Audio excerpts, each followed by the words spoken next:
It all goes back to the ceremony when Nero was 12 years old and received the water crest. It was etched right onto his hand, and that one mark ended up deciding his entire fate. Everyone looked down on him because in the eyes of the public he was basically a failure, since the water attribute is known as a total bottom-tier crest. Young Nero just kneels there completely crushed, because that's just how the world works and everyone agrees he's weak. Fast forward to the present, and the party leader Guy is yelling in Nero's face, telling him he's officially kicked out.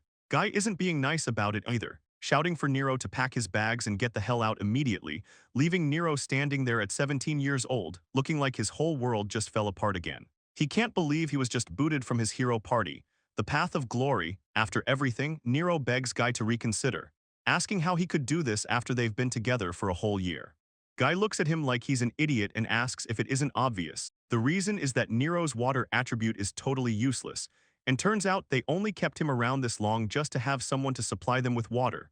But they just got their hands on a magic canteen that does his job for him. Guy gives him a cold look and tells him straight up that they just don't need him anymore. Nero tries to argue back, stuttering about how even magic canteens have a limit to how much they can hold, but Guy loses his temper and yells for him to shut up because he's heard enough. He points a finger right at Nero and shouts that he's never actually been any help in a real fight, so Guy stands tall in front of the rest of the group. He says he wasn't the only one who wanted Nero gone, then asks Serena to back him up. Serena looks at Nero with total disappointment, saying Guy is right and that Nero's magic will only hold them back from here on out. Even the saint won't help him, she just closes her eyes and says this must be the will of God.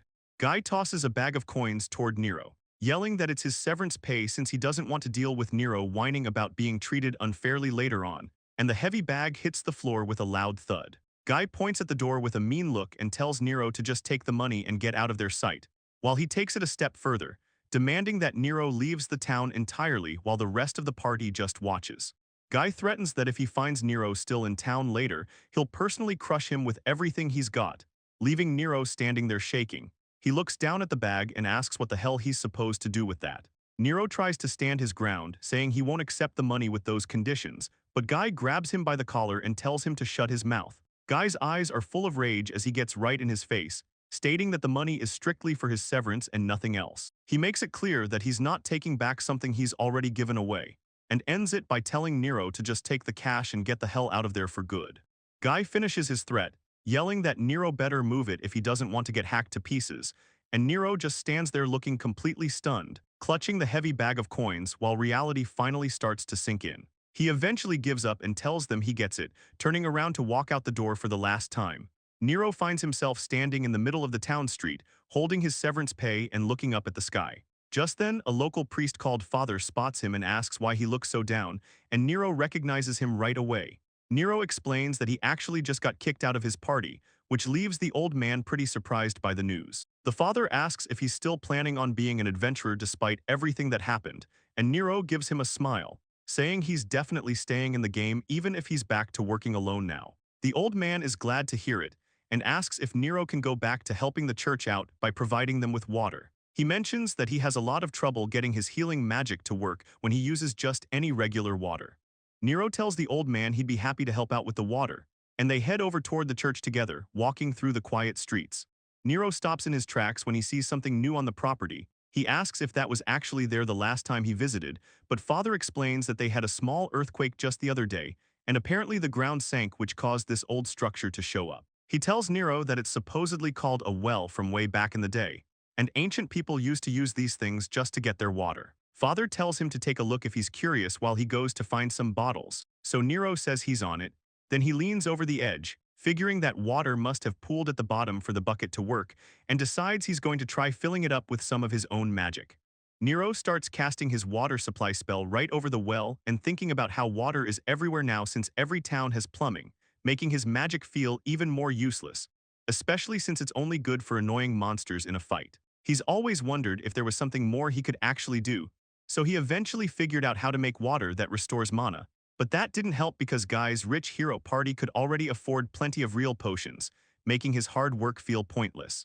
Back at the well, Nero realizes that pulling up the heavy bucket is way harder than it looks, and suddenly the rough rope slips right through his fingers, so the bucket just drops, spinning fast as it falls straight down into the deep dark hole. Nero leans over the edge completely freaked out, watching as the church's bucket disappears. Nero stares down into the well, shocked at how the bucket just fell with way more force than he expected. So he starts wondering why it had so much momentum, and a crazy thought begins to click because in his head, he knows water isn't supposed to have any weight at all, right? He reminds himself that water having zero weight is just common sense for everyone in this world. And since things without weight don't have any real power, that's exactly why water magic is considered trash for fighting. He goes over the downsides, like how it can't burn things the way fire can, or how it doesn't have the strength to move objects like the wind does. And it definitely can't be used to build solid walls like earth magic, making it feel totally clear why everyone treats the water attribute like it's a joke. But he starts looking really serious as he thinks about what it would mean if water actually had weight. Nero stares down into the dark well, trying to convince himself that the bucket must have just been heavy on its own. So he pulls the rope as fast as he can, watching the pulley spin while the bucket finally reaches the top and slams down, splashing water all over the dry ground near his feet. He picks up the empty wooden bucket and realizes it's actually super light, which means his hunch was right because looking down from the top of the well, it all clicks. The heavy pull he felt before was definitely the weight of the water. Father shows up and jokes about how much Nero seems to like that well lately, catching him totally off guard. Nero starts yelling about making a massive discovery, which just makes the old priest ask what he's talking about, so Nero gets right in his face, looking completely serious as he tells him that water actually has weight. He stands there acting all hyped, while explaining his big breakthrough to the priest, and Father just closes his eyes and gives him a little smile, like he's just being nice about it. Father just laughs it off, saying it's a real surprise that Nero is finally starting to tell jokes, which totally catches Nero off guard, so he yells back that he's actually being 100% serious about this. He asks the priest to try pulling the rope himself. Father gives it a go and admits it actually takes some real muscle, so he figures it must be some kind of prank from the spirits, leaving Nero completely confused by that logic. Father asks if he's ever felt that heavy resistance when walking into a river, and explains that it only happens because water spirits like to mess with people and slow down their movements. Apparently, since Nero filled the well, the spirits probably just got curious and showed up to play around. The dry, rocky wasteland sits quiet under the sun as Nero thinks it over. He stands there alone, replaying the common belief that water has no weight and it's all just spirit mischief. Yet even though that's how everyone thinks the world works, he can't shake the feeling that something else is going on. Nero looks down at his open palms, thinking about how he just felt the physical weight of the water, realizing that until this moment, he was just letting the water flow without any real control. So he grips his staff and starts wondering what he can actually do if water has weight. Nero closes his eyes and focuses every bit of his awareness on that feeling of heaviness. And suddenly it clicks. He opens his eyes with total confidence, knowing he's got it. He calls out his water jet spell, and a high-pressure blast of water slams forward with crazy force. Nero stands there with his mouth hanging open, completely shocked by what he just did. He looks over at a massive boulder he just shoved across the ground and can't believe water moved something that big. Clenching his fist, he realizes his theory was right the whole time, so he just lets out a huge smile and cheers that water really is heavy after all. Nero thinks back to pulling water from the well, remembering how heavy that bucket was, realizing that more water just means more weight. He figures he's finally found the answer, and suddenly this mysterious voice tells him he's been blessed for finally figuring out how water actually works. His eyes light up with this weird energy as something major starts shifting. Nero snaps out of it looking totally confused, wondering what that voice he just heard was. He's pretty sure those words weren't just in his head, but then he looks down and can't believe his eyes. A glowing new mark is literally burning its way onto his hand. Nero starts panicking, yelling about where this thing even came from because it looks like nothing he's ever seen, and he definitely doesn't recognize the design, so he just stands there shook, knowing these crests are only supposed to show up during official ceremonies. Nero stares at the mark. He's never seen it before, but he just knows it's the sage's crest. He starts wondering if this whole thing is connected to that weird voice from earlier, but he decides to stop overthinking and just test this thing out, taking a deep breath to focus on all the water he pictured before, trying to pull every drop together into one spot. His eyes widen as he finally feels it clicking, knowing he's got the hang of it now, so he calls out his new spell, Water Ball, and this massive orb of water appears above him. The huge sphere of water just hangs there for a second, floating right over a big rock. Then it slams down all at once, hitting the ground with a loud, heavy crash. Nero can't believe it. He's just staring at the shattered rock, calling the power amazing because he finally sees that his water magic, which everyone said was trash, actually has crazy potential. Nero stands there thinking about his new spell. It's strong, but he realizes it's way too slow and bulky to actually hit a moving target. While he's lost in thought, a group of random adventurers shows up behind him, The leader calls out to him, using his weak attribute as a nickname. The three of them walk closer with smug looks on their faces, and the blonde guy asks Nero what he's even doing out here in the middle of nowhere. Nero turns around to face them, standing right by the rock he just destroyed. He just asks if they actually want something from him. The leader doesn't waste any time and brings up the fact that Nero got kicked out of the hero's party recently. He explains that he actually saw Nero leaving the hero's place earlier, and he noticed Nero was carrying a big bag of money. The guy keeps talking, saying he figured that bag was the severance pay Nero got for being fired, and then he starts mocking him, telling Nero that a loser with a water attribute doesn't have any use for that kind of cash. The girl in the group speaks up too, telling Nero to just hand the money over so they can spend it instead of him. Nero isn't backing down at all, he just asks them when exactly adventurers decided to start acting like common thieves. Nero doesn't hold back and tells the group that what they're trying to do is a straight-up crime, but the blonde leader just smirks right back at him, saying it's only a crime if they actually end up getting caught. The guy gets even more aggressive, telling Nero they can get rid of weak trash like him without even breaking a sweat. Nero looks at the guy's weapon and realizes he's dealing with a martial crest holder since he's carrying a sword, which is a bit different from his own magic. While magic crests use mana to give people elemental boosts, a martial crest works just by holding a weapon, letting the user pull off crazy moves by burning through their life force instead.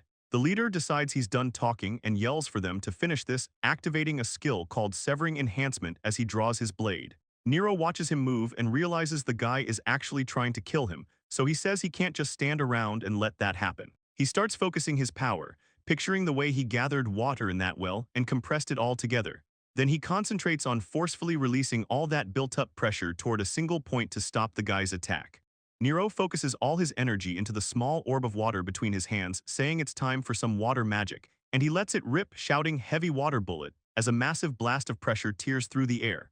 The shockwave is so intense that the three of them can barely stay on their feet, shielding their eyes from the spray. Once the mist clears, the female mage looks around in a panic, asking what the hell just happened. They all look down and realize the attack carved a giant crater right into the solid rock, leaving them completely losing their minds, just standing there yelling because they can't believe what they're seeing.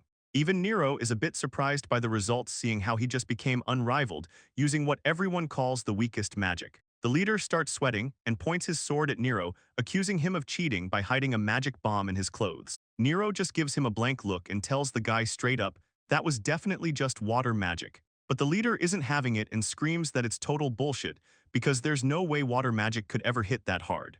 The ground suddenly starts shattering under their feet. The trio loses it, wondering if a massive earthquake is hitting them right now. A huge geyser of water and rocks blasts straight into the sky, towering over everyone. The female mage points at the explosion and yells that water is just bursting out of nowhere, while the other two guys just stand there. Nero spots something small and round falling out of the sky through all that water spray. He jumps into action and tells everyone to watch out, reaching out to catch the object before it hits the ground. It turns out to be a little slime, and Nero looks pretty surprised to find it sitting right in his hands. He stares at the creature and asks where it even came from. The slime just looks up at him and lets out a tiny squeak. Nero puts it together and realizes his magic must have hit an underground spring, shooting the poor slime all the way up to the surface. He looks back at the water blast and admits he feels kind of bad for blowing the little guy out of its home. But the slime doesn't seem to mind at all and starts nuzzling his cheek. Nero just smiles and says it's a really friendly little thing.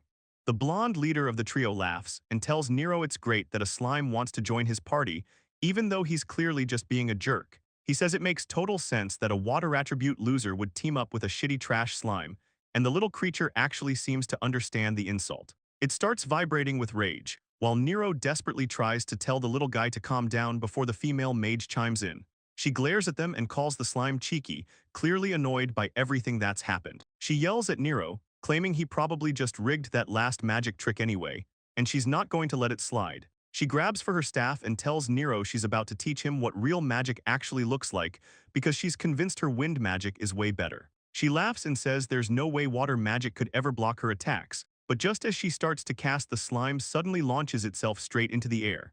Nero lets out a yell of surprise as he watches the little guy fly up, and then the creature starts spinning like a crazy drill while screaming at the top of its lungs. The mage just stands there looking up, and before she can even move, the slime slams right into her face. It blasts a jet of water directly into her eyes, leaving her screaming about how much it hurts. Nero looks at the little slime and thanks it for the save. The creature just bounces around looking pretty proud of itself. Watching the little guy gives Nero an idea. He realizes that even tiny water drops can be lethal if you just fire enough of them together. But the archer from the trio has had enough. He reaches for another arrow and yells at Nero to knock it off. He doesn't waste any time and pulls his bow back, locking in a special martial art skill he calls snipe. Nero doesn't flinch though.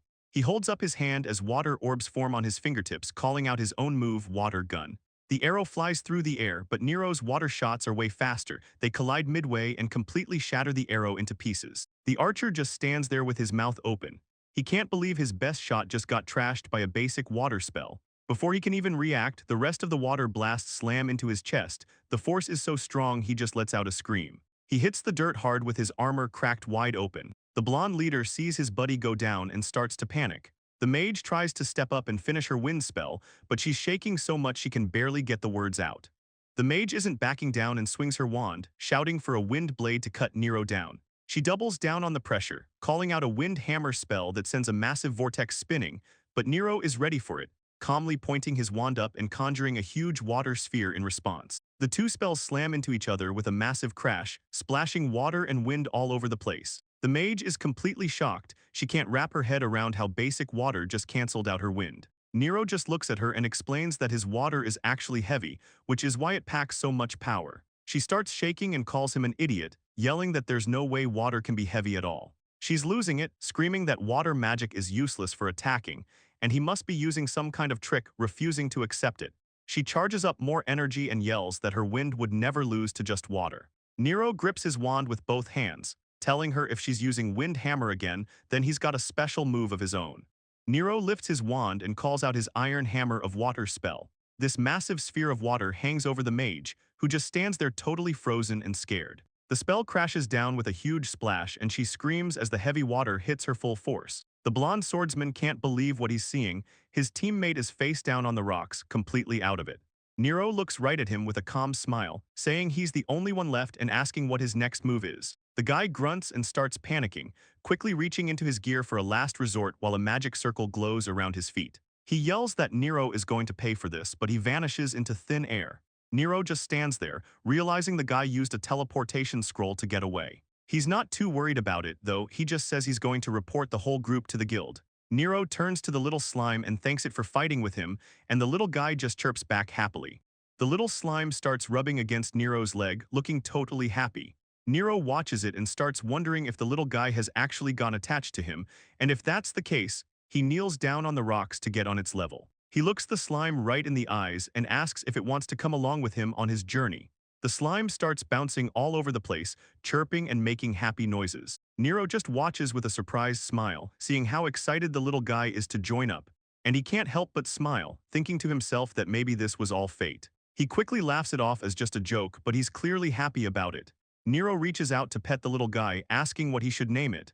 The slime just tilts its head and chirps back, waiting to hear what he comes up with. He starts spitballing some pretty basic ideas, like calling it blues because it's blue, or maybe lime since it's a slime. He realizes those are kind of lame, and stops to think, remembering how the slime first appeared when the water came rushing out of the ground. Suddenly it hits him, and he tells the slime he's got the perfect name. He holds it up and asks if it likes the name Swim, and the little guy chirps like it's a done deal. Nero makes it official, telling the little guy that from now on its name is Swim. He's so hyped that he starts spinning Swim around in the air while it chirps happily. Swim just smiles, looking totally happy with his brand new name.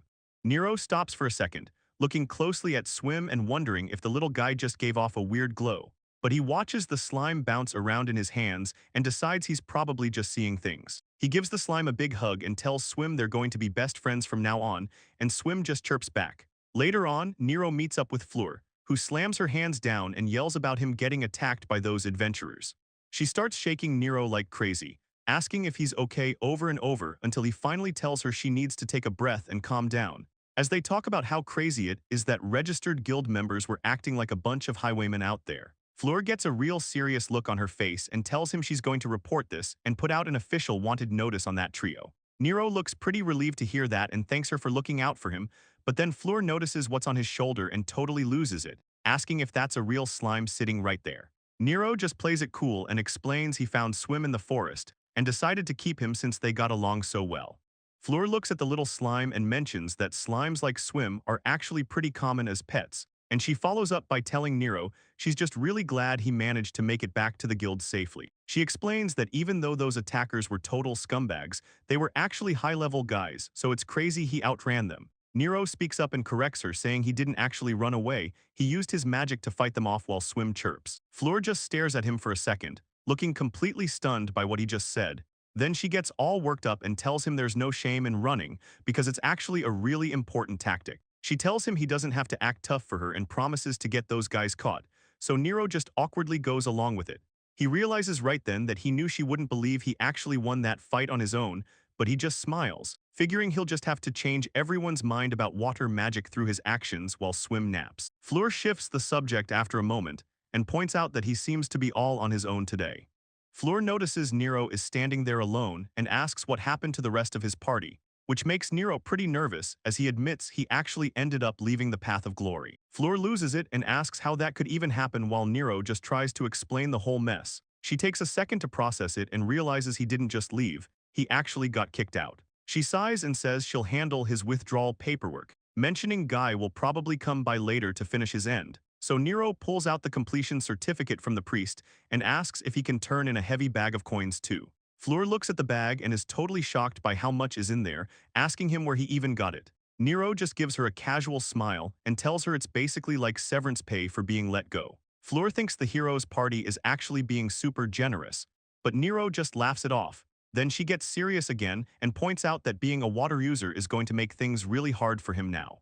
Fleur looks at Nero and says she's going to try her best to find him a decent party to join, but she's realistic about it, telling him there aren't many people out there willing to take in a water mage. She even admits that him getting into the hero's party in the first place was nothing short of a miracle. Nero appreciates the concern, but tells her not to worry because he's going to be just fine, and he's actually excited, saying he has a ton of things he wants to try now that he's got Swim by his side. Fleur smiles and tells him to let her know if he needs anything, while Nero waves goodbye and heads out. Stepping out into the town, Nero takes a deep breath and tells himself it's time to get started on finding a place to stay and some food, though it turns out Swim has already fallen fast asleep. The sun starts to set over the quiet rooftops of the town as the day finally winds down. Suddenly, a hand reaches out and grabs something with a quick, forceful motion.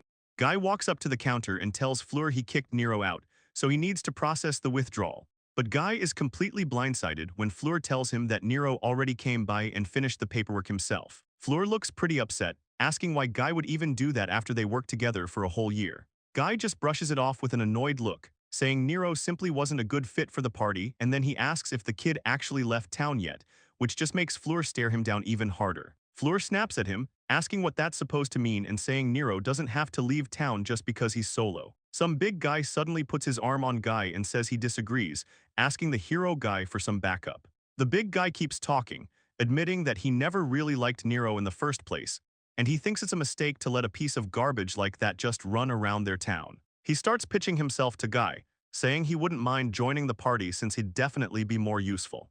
The thug adventurer keeps laughing, calling Nero a piece of trash whose only use is making water, and Fleur tries to step in and shut it down. But Guy has already seen enough and moves in before punching the big guy right in the gut. He doesn't even hold back that much, and the thug starts gagging and coughing, barely managing to ask Guy what he's doing. So Guy looks him down with a total look of disgust, telling the guy that since he couldn't even dodge a punch while Guy was holding back, there's no way a small fry like him would be useful. Then he makes it clear that the only people who get to talk trash about Nero are his former party members, and tells the thug to stop acting like he knows the kid when he's really just some random nobody. He looks like he's actually ready to snap, telling the big guy flat out that he'll kill him. The thug is shaking now, trying to act tough by telling Guy not to get cocky just because he's the hero. The thug adventurer is totally backing down now, and then Serena speaks up from the background, saying she completely agrees with Guy. She points her staff right at the guy's face, making it clear that if he says even one more word, things are going to get violent. Serena starts charging up her magic with a scary look, asking if he wants to find out what it feels like to get blown up, while the saint just stands there watching with a cold stare. The guy finally loses his nerve and books it out of the guild, screaming that he was wrong, and he's leaving as the hero party stands their ground. Fleur stays behind looking a bit puzzled, like she just noticed something weird about how the whole situation went down. She starts thinking back on Guy's reaction, wondering if it's just her imagination, or if Guy was actually trying to protect the kid he just kicked out. It really makes her wonder if there's actually some secret reason behind why Nero was exiled from the hero's party in the first place. But meanwhile out in the forest, Nero is busy testing out a brand new move he called Heavy Water Bullet, and as he lets it rip, the magic hits with a massive crash, absolutely leveling the trees in front of him and leaving a huge path of destruction. Nero just stands there with a big smile on his face, saying that the spell he came up with yesterday seems to be working out perfectly. Swim suddenly starts jumping towards some trees nearby, so Nero looks over and asks the little slime what's wrong. Nero spots a big piece of fruit hanging from a branch and asks if that's what Swim wants to eat. Noticing how the slime really loved the fruit that came with their dinner the night before, it makes Nero realize that trying to climb a tree in his current adventurer outfit is going to be a massive pain. But then he hears a weird sound and just watches in total shock as Swim stretches out a long liquid arm all the way up to the high branch to snag the fruit. Nero gets hyped up and tells Swim it's amazing that a slime can even do things like that. While thinking about how Swim is actually capable of a lot of stuff, like shooting and stretching, even though the slime's body is literally just made of water. And as Nero says that out loud, the word water hits him like a ton of bricks. He looks completely stunned, like he just figured out a massive secret. Nero starts rubbing his chin and muttering about how he can definitely apply that idea to his own magic, leaving Swim just standing there looking confused. Nero stands there with water orbs floating all around him and suddenly shouts that he's finally figured it out. He calls out his new spell, Water Whip, and thick strands of water explode out from his body in every direction. It actually works. And Nero watches in shock as the liquid whips wrap around trees and pick up rocks and branches like they're solid. He laughs and says this new trick might actually be super useful, while Swim pokes him with its own little water arms. Nero makes sure to thank the slime, telling Swim he owes this whole idea to him, and the little guy just chirps back happily. He's pumped because now they can keep taking on guild requests just like he used to do before. The two of them look totally ready for anything, and Nero tells Swim that they're going to give it everything they've got. The scene shifts back to the town where the sun is shining over the rooftops of the buildings. Someone is sorting through a stack of papers at the guild, looking for the right job for the duo to take on. Fleur holds up a G-rank sheet with a big smile and asks if they want to try out a herb gathering quest. Fleur offers up a quest for gathering herbs, and Nero just stands there blankly repeating the words. He snaps out of it and yells that a job like that is strictly for total rookies. Even though he's working solo these days, he points out that his official rank is still E. He insists he can handle a real quest for his level. But Fleur just looks at him and hums, clearly not buying it. She levels with him and says the only reason he even survived those dungeons was because his friends were there to protect him. She reminds him that Guy and the rest of his old party were all D-rank adventurers, so there is no way things are going to be that easy now that he is on his own. Nero looks down, thinking to himself that he actually can hold his own in a fight now. But he stops because he realizes he hasn't actually shown Fleur that his water magic works yet. He stands there at the counter knowing he's going to need some kind of proof that he can really fight. Nero has a sudden realization and yells for Fleur to look at his right hand, claiming a second crest finally showed up, but Fleur just stares at him, looking completely drained as she tries to find the right words to say. She asks him exactly where this crest is supposed to be, even though Nero is holding his hand right in front of her.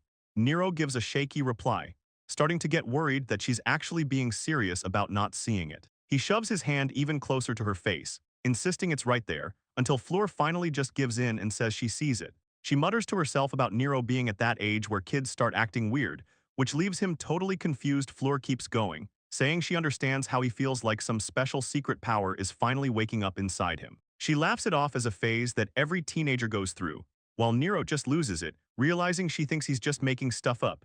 He looks down at his palm in total shock, wondering why she can't see the mark and how this is even possible. Fleur gets back to business and tells Nero that while she won't stop him from taking a different quest, she's still worried about him. Fleur looks Nero right in the eye and tells him to think it through. He needs to be careful about what he picks next. She warns him that while people say getting hurt is part of the life, being reckless doesn't do an adventurer any favors. Nero just looks at her and says her name, clearly feeling the weight of her advice, while he admits to himself that even with his water magic, he only got his first taste of real combat yesterday. He starts looking through the papers on the desk, hoping to find a job that actually fits his experience level, and then he spots a request for gathering magic herbs. It pays 500,000 marin for 2,500 blue roses. He realizes that while they're asking for a massive amount of flowers, the money is definitely worth the effort. Since the pay is on a different level, Nero assumes the job is going to be way harder than just picking normal herbs. He considers the rank and the fact that the forest isn't known for having any super dangerous monsters, so it seems like the perfect way for him to finally put his current abilities to the test. Nero holds up the request form and tells Fleur he wants to take this job, but she looks pretty unsure about it and mentions that while it's a rank E quest and doesn't usually have any crazy monsters, there's still a catch because the area is full of plant monsters that hide in the scenery, which makes going out there alone pretty dangerous. Nero just gives her a big smile and says he'll be totally fine since he has swim with him, and the slime chirps in like she's ready to go. Fleur looks at the little creature and admits she's definitely cute, but she still wonders if a slime can actually hold its own in a fight. Nero tells her that Swim is actually super reliable and even saved his life when those rogue adventurers jumped him, so Fleur starts to change her mind, saying she never thought this kind of slime could fight but Swim seems pretty special. She finally gives in and says that since Nero is officially the right rank for the job, she can't really stop him from taking it. She still tells him to be extra careful out there and reminds him to stock up on potions if he's got the cash, and Nero just laughs it off and says he's on it as he starts heading out, leaving Fleur looking a little worried behind the counter. Fleur suddenly remembers something about the hero's party from the day before, but she realizes Nero is already gone and panics a bit. Meanwhile, out in the middle of the busy town district, Nero is walking around and asks Swim if she wants to grab a bite before they head out for the quest. They stop at a stall where Nero picks up an apple, noticing how much the little slime actually loves fruit, so he makes a mental note to stop by the church later to grab some recovery potions from the priest. Suddenly, a loud voice cuts through the crowd as Guy yells out Nero's name from across the street, and Nero stops and looks back to see who it is while Swim keeps munching on her snack. It's Guy, and the dude looks absolutely furious for some reason, standing there with his teeth clenched until he starts screaming, asking why Nero is still in town when he specifically told him to get lost. Nero just stands there looking completely annoyed, clearly not in the mood for Guy's drama right now. Nero looks over at the little slime on his shoulder and tells Swim he's going to introduce her, acting like Guy isn't even standing right there. He points out the group, calling out Guy the hero, Fia the mage, and Serena the healing mage, basically laying out who everyone is. Guy just stares Nero down with a look of pure confusion, asking what that tiny thing is supposed to be. Nero doesn't miss a beat, explaining that her name is Swim and they just met by chance yesterday, but Guy just keeps glaring like he's trying to burn a hole through them. Nero notices the attitude and asks if he's got a problem with her, so Guy loses it, yelling that there's nothing left to talk about and demanding to know when Nero is finally leaving town for good. Nero keeps his cool, looking Guy straight in the eyes while he says he actually has no intention of leaving at all. He explains that this is the very first town where he became an adventurer. It's basically his hometown now, and he isn't going anywhere just because Guy said so. He says it one more time to make sure it sinks in, which leaves Guy standing there looking completely pissed off, barely able to contain his frustration with Nero. Guy grips his pendant so hard his hand starts shaking, telling Nero that with the skills he has, there's just no way he's going to make it as an adventurer in a town like this. He tells Nero he should just pack up and head west to Noland. Nero just looks up, totally confused by where this is coming from. Guy explains it's just a quiet country spot without any scary monsters, but then he adds that the guild there is full of nice people too. Nero starts to realize something and asks Guy if he's actually just worried about him. Guy completely freezes up while the girls just watch the tension. Guy suddenly snaps, yelling at Nero to stop messing around or he'll cut him down right there, making Nero realize that can't be right. After all, Guy was the one who kicked him out in the first place. Nero decides to change the subject, holding up the slime and asking Fia if she wants to pet Suimu, which totally catches her off guard. Nero says the little guy loves attention, so Fia blushes and acts like she's only doing it because he asked. Serena watches Fia holding the slime and asks if she can have a turn petting him too, while Guy stands in the back looking completely furious. Nero notices the glare and wonders if Guy is just mad that they're all playing with Suimu. Serena asks Nero where he's headed next, and he tells her he was planning on stopping by the church to get some water infused with healing magic. She asks if he's already got the water ready to go. Nero tells her he does, so Serena just tells him to hold on to the bottles for a second, catching him off guard as she closes her eyes and starts focusing, her staff glowing with a bright light right over the water. She finishes the spell and tells him she's imbued it with healing magic herself, making Nero ask if she's actually sure about giving him something so valuable. Serena smiles and brings up how he left some of his own magic water behind for the party when he left the hero's house, and explains that helping him out like this is just her way of saying thanks for everything he did. Nero looks pretty surprised, admitting he thought they would have just thrown his water away. He's clearly happy to hear they're actually using it. Guy gets in Nero's face and yells at him to just take the gift, since Serena went through all that trouble to make it for him. Nero can barely get a word in and he finally thanks them, promising to take really good care of the water while Serena and Fia look on with smiles. Serena tells him he better use it the second he finds himself in any real danger, while Guy stands off to the side looking like he'd rather be anywhere else. Fia finally hands the slime back over to Nero, calling the little guy Neroswim as she blushes a bit, telling Nero she really appreciates him letting her pet the little creature. Guy starts walking off and barks at the girls that they've got a schedule to keep. He tells them they're moving out right now, but then he stops for a second and says Nero's name, catching the kid's attention. Without even looking back, Guy tells him he needs to just get out of this town and move on, so he adds that they at least got to find a cute pet out of this whole mess. Nero realizes Guy is talking about Suimu, and teases him for thinking the slime was cute. Guy's face turns bright red as he screams that he definitely didn't think that at all. Guy is losing it, his face turning bright red as he screams that he's going to hack Nero to pieces for the cute comment, and then he finally turns around to leave with the girls, while Nero stands back and watches them walk away into the distance. Nero gets a bit serious, thinking to himself that Guy's rough words actually sounded more like a warning than anything else, but he also notices that nobody in the party could even see his new crest. He just smiles at Suimu and says they should probably head out too. The town is busy with people moving through the market, but there's a guy standing off to the side watching everything with a cold look. As Guy and the girls walk past a brick building, a man in a black hood stops them by saying it's been a long time since they last met. Guy stops dead in his tracks with a look of pure annoyance on his face, while Serena and Fia just look confused about what's going on. It turns out the man's name is Hilton. He just stands there leaning on his cane and looking at the group like he's got an edge on them. Hilton adjusts his glasses and mentions he was watching them earlier, adding that Guy seemed to be acting pretty friendly with Nero, so Guy grits his teeth and snaps back, telling the old man that spying on people like that is honestly just in bad taste. Guy looks away while Hilton fixes his glasses, mentioning that the master is starting to run out of patience. Things are getting pretty tense as the old man asks Guy what he's actually trying to pull here. An image of Nero smiling with the slime on his head pops up, but Hilton just calls him trash and says he can't believe the kid is still alive. Hilton gets a scary look in his eyes, reminding Guy that he was supposed to get rid of Nero and asking why he's hearing that the kid is still walking around. Guy just looks down and replies that they already did enough by kicking him out of the party, but he quickly makes sure to tell the old man not to get the wrong idea. It's not like they were actually friends. Hilton stops to think about the word exiled for a second while Guy just stands there with his eyes closed, waiting for the old man to understand that being kicked out of the hero's party means Nero's reputation is completely trashed. He says the kid is basically socially dead now, so whoever is pulling the strings should be happy with that result. But Hilton doesn't buy it at all. He snaps back that the master doesn't want that at all, and tells Guy he should have known better.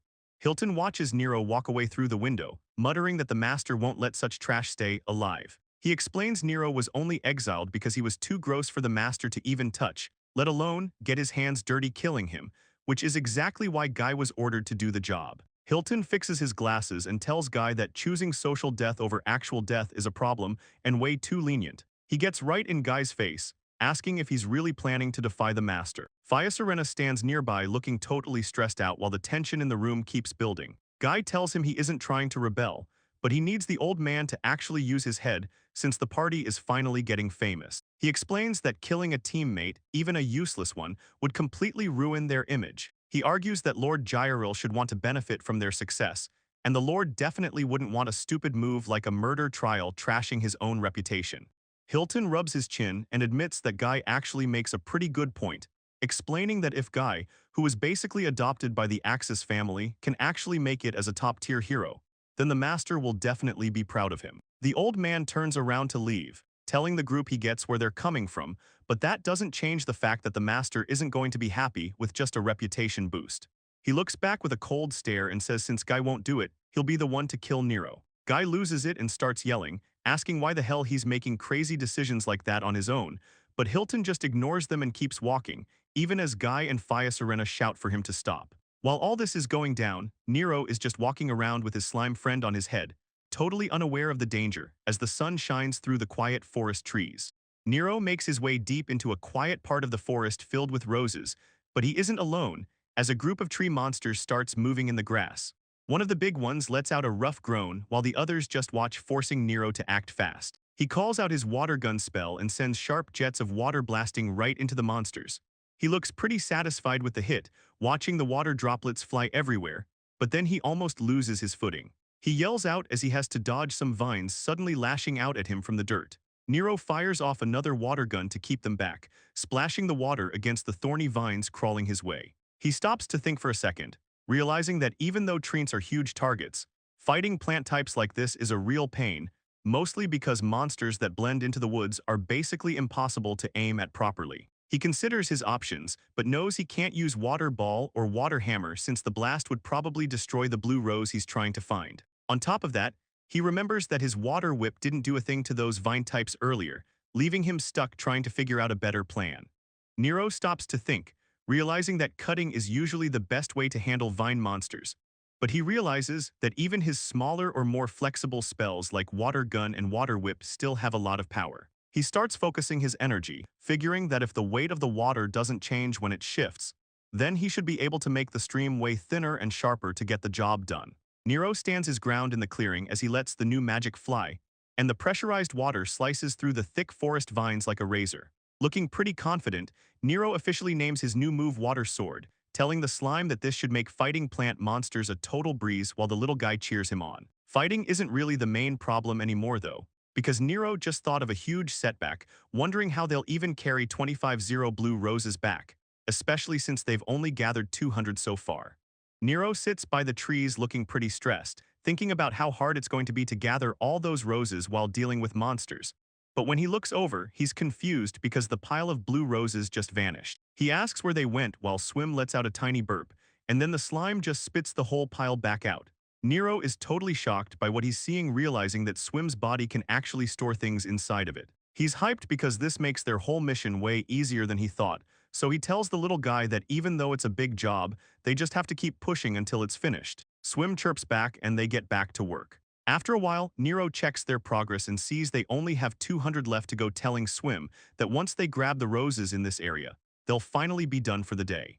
But just as things are looking up, the ground starts shaking like crazy. Nero nearly loses his balance and Swim clings to his shoulder while a massive mound of earth starts swelling up right in front of them. Nero can't believe what's happening, as giant thorny vines suddenly burst through the rocks, trapping Nero in the middle of a new fight. The giant plant monster opens its mouth wide, showing off rows of sharp teeth standing way taller than Nero and spreading its vine-covered limbs everywhere. Nero says this thing looks like a really dangerous opponent while Swim stays asleep, but the monster doesn't wait, firing a massive thorny vine pod right at them. Nero pulls out his water sword magic to try and block the incoming attack, but the force is too much. His sword shatters and he gets sent flying back. He grits his teeth, thinking about how this monster is totally different, realizing that if he hits the ground at this speed, he's basically done for, so Swim jumps into action, growing into a giant cushion as they fall together. Nero lands perfectly on the giant slime, safe from what would have been a bad hit. Nero looks down in total shock, asking if it just got way bigger while the slime shrinks back down. Nero tells Swim thanks for the save, but then he notices Swim is actually a whole size smaller than she was before, just as the plant monster lets out a huge roar and gets ready to attack. Nero groans from the pressure, feeling like he's in a really bad spot, asking himself if he's actually got what it takes to beat something this big. But then he stops, telling himself he isn't some weak water mage anymore. He figures Swim shrank because she protected him, so he can't keep relying on her like that. He says he has to find his own way to stay safe, thinking about how if he can make a water sword, he can probably do more. The plant monster lashes out with its thorny vines from every side.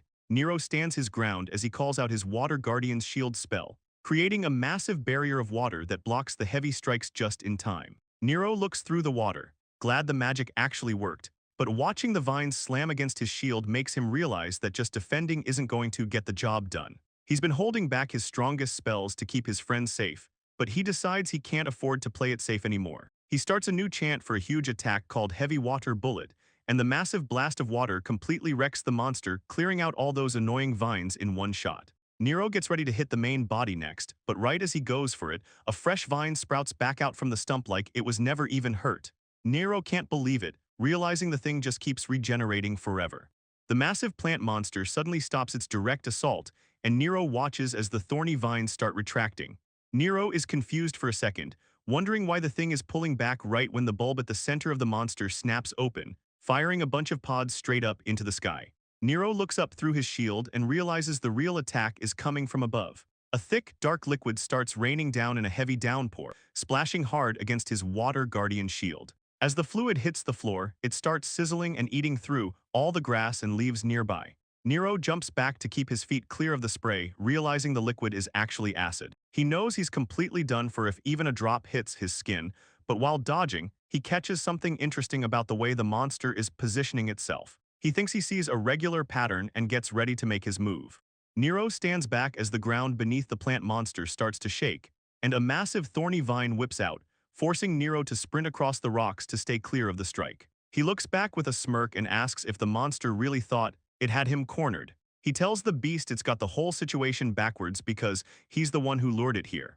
Nero points his hand out and launches a massive blast of water that completely soaks the plant monster's main bulb, and it was actually Nero's first time trying to change the attribute of his magic like this. But it worked perfectly. It was just like making magic water by using his mana, and the monster's leaves start sizzling immediately. Nero realized earlier that the beast was afraid of its own acid, so he turned that weakness against it to finish the fight.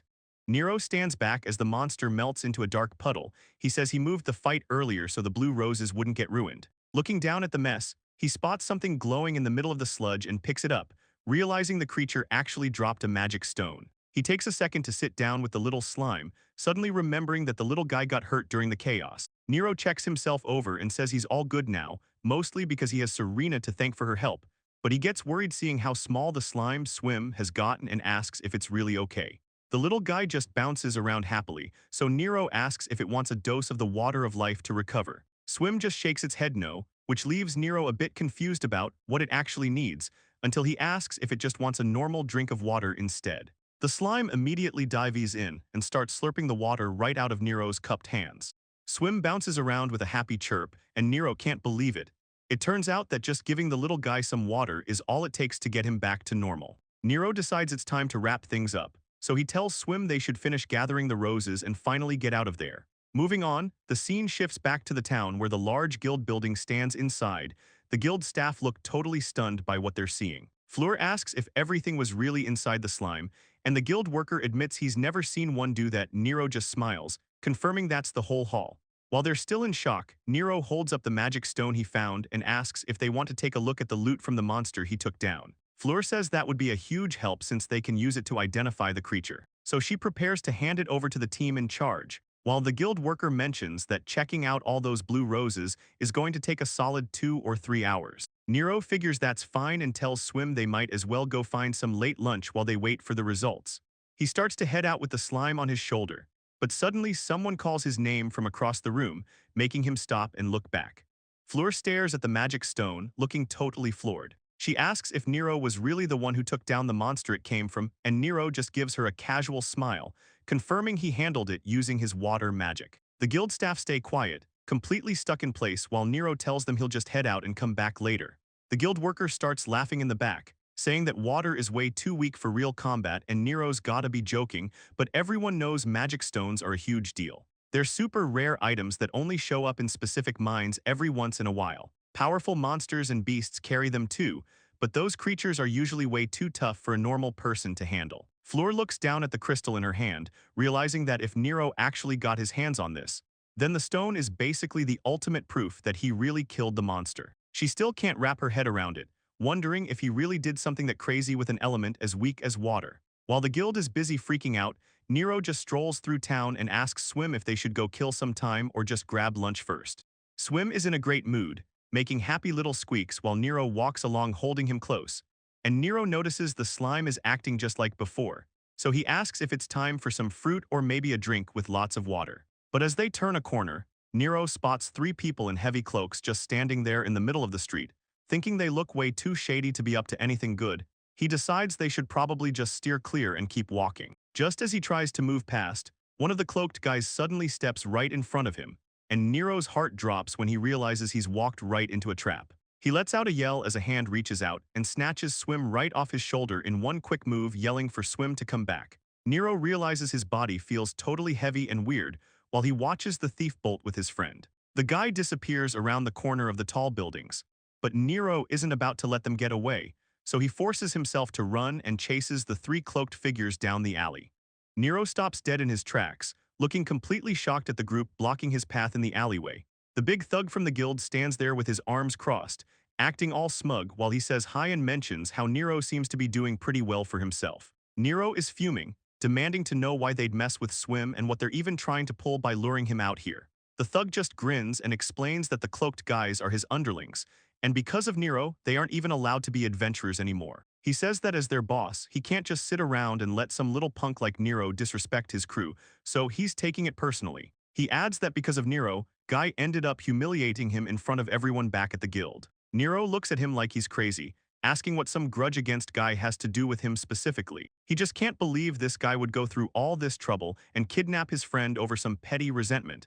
So Nero points at the underlings and tells the boss he doesn't even know who those guys are. That really sets them off, and the blonde leader of the trio starts screaming, asking if Nero is trying to screw with them. The trio stands together in the alley, the blonde leader looking stressed while holding Swim as his friends scowl. Nero finally puts the pieces together, asking if they're the same ones who tried to jump him before, which really sets the blonde guy off. He asks if Nero finally remembers and screams about how they're treated like wanted criminals because of him. The archer jumps in too, complaining that they can't even join the guild and other adventurers are hunting them down, but Nero doesn't care. He just looks at them and asks if all those problems aren't actually their own fault. The big boss ignores the bickering and gets to the point telling Nero to hand over every cent he's got. He acts like he's entitled to it, saying it's just compensation for all the trouble Nero caused his guys, while the blonde leader adds that they know he finished the Blue Rose quest. They've done their homework and know he's carrying a big reward. He looks at Nero with total disgust, saying he doesn't know what kind of cheap trick a trash water mage like him used, but he's decided that he'll be the one taking that reward for himself. Nero looks at them with total disgust, asking since when adventurers started acting like a bunch of low-life bandits. The blonde leader is losing his cool, clutching the sleeping Swim while screaming at Nero, asking if he even gets how bad of a spot he's in. He demands to know what Nero's choice is going to be, but Nero just stands his ground and asks what happens if he refuses. That's when the big guy steps up with a nasty look, threatening to kill the slime first before finishing Nero off too. Nero doesn't flinch, warning them that if they try a stunt like that in the middle of the city, they'll be hunted down and ended in a heartbeat. The blonde leader's face goes dark with a creepy smile, telling Nero he better drop the act if he thinks they aren't actually ready to kill him. The big thug just laughs it off, saying that getting rid of one kid and a tiny slime isn't going to be a problem for them at all. The female mage joins in with the same dark look, mentioning they already have a cleaner who handles making bodies disappear. The archer adds a gross comment, saying it's a shame Nero isn't a girl because they could have had some real fun with him. The big guy gives him one last choice to pay up or die, and Nero just looks down and tells them fine, seemingly giving in.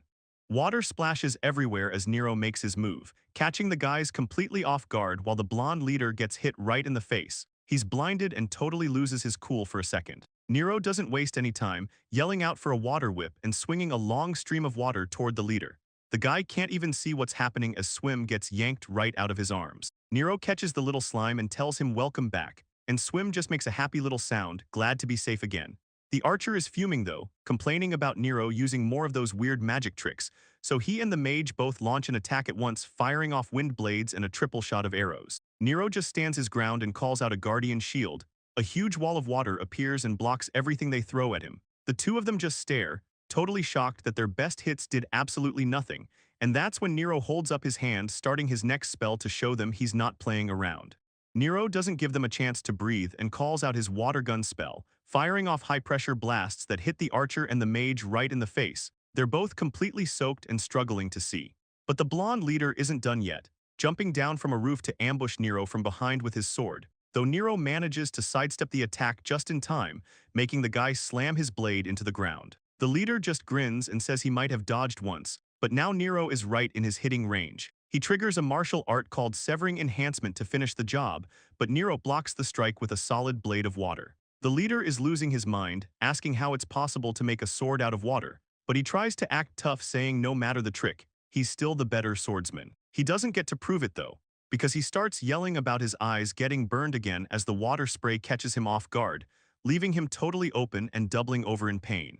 Nero stands over the fallen leader, letting him know he only used the flat of his water blade to knock him out. The archer watches from the side and says he finally gets it. Nero just acts like his water magic is useless so he can use cheap tricks. He starts talking trash, calling Nero's style a cowardly and petty way to fight that fits a piece of garbage like him. Nero doesn't let it get to him and points out that the guy's friends are already down for the count, so he should probably just give up.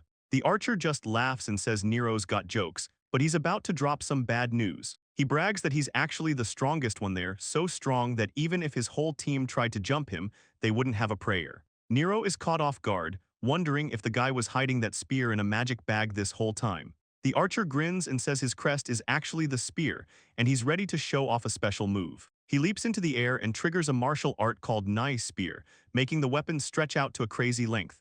Nero grabs Swim and yells as the massive spear comes crashing down right on top of him. The archer starts bragging, saying the real strength of a spear is all about having more reach than the other guy, and his special martial art lets him extend that distance even further than normal. He lets out a yell, claiming he's basically invincible as the giant spear slams right into Nero's water shield. The guy gets annoyed and accuses Nero of being a coward, saying there must be an iron plate hidden inside that water magic. He decides he'll just pierce right through whatever is there, so he starts spinning the weapon and calls out his spiral spear strike, launching a high-speed drill attack. Nero's water barrier takes the full force of the hit.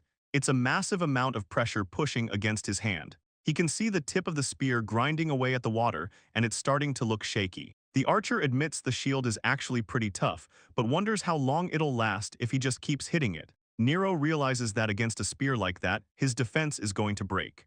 Nero stands firm behind his barrier, trying to figure out how to counterattack while keeping his magic under control, since he doesn't want to cause a scene in the city. He notices the guy's spear is moving way faster than he can cast his spells, and starts wishing there was a way to strike back without losing the shield's protection. Suddenly, an idea hits him.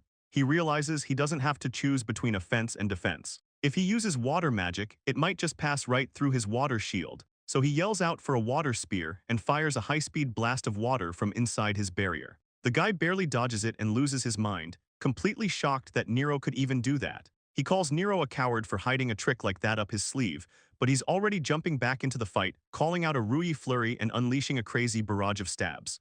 Nero stands his ground, reminding the guy that he already said this is water magic, while he unleashes a water spear barrage, sending a bunch of high-speed projectiles straight through his shield. The thug adventurer starts losing his temper, yelling about how much Nero is pissing him off. He deflects the spears and brags that a move like that won't work against a spear crest bearer like him.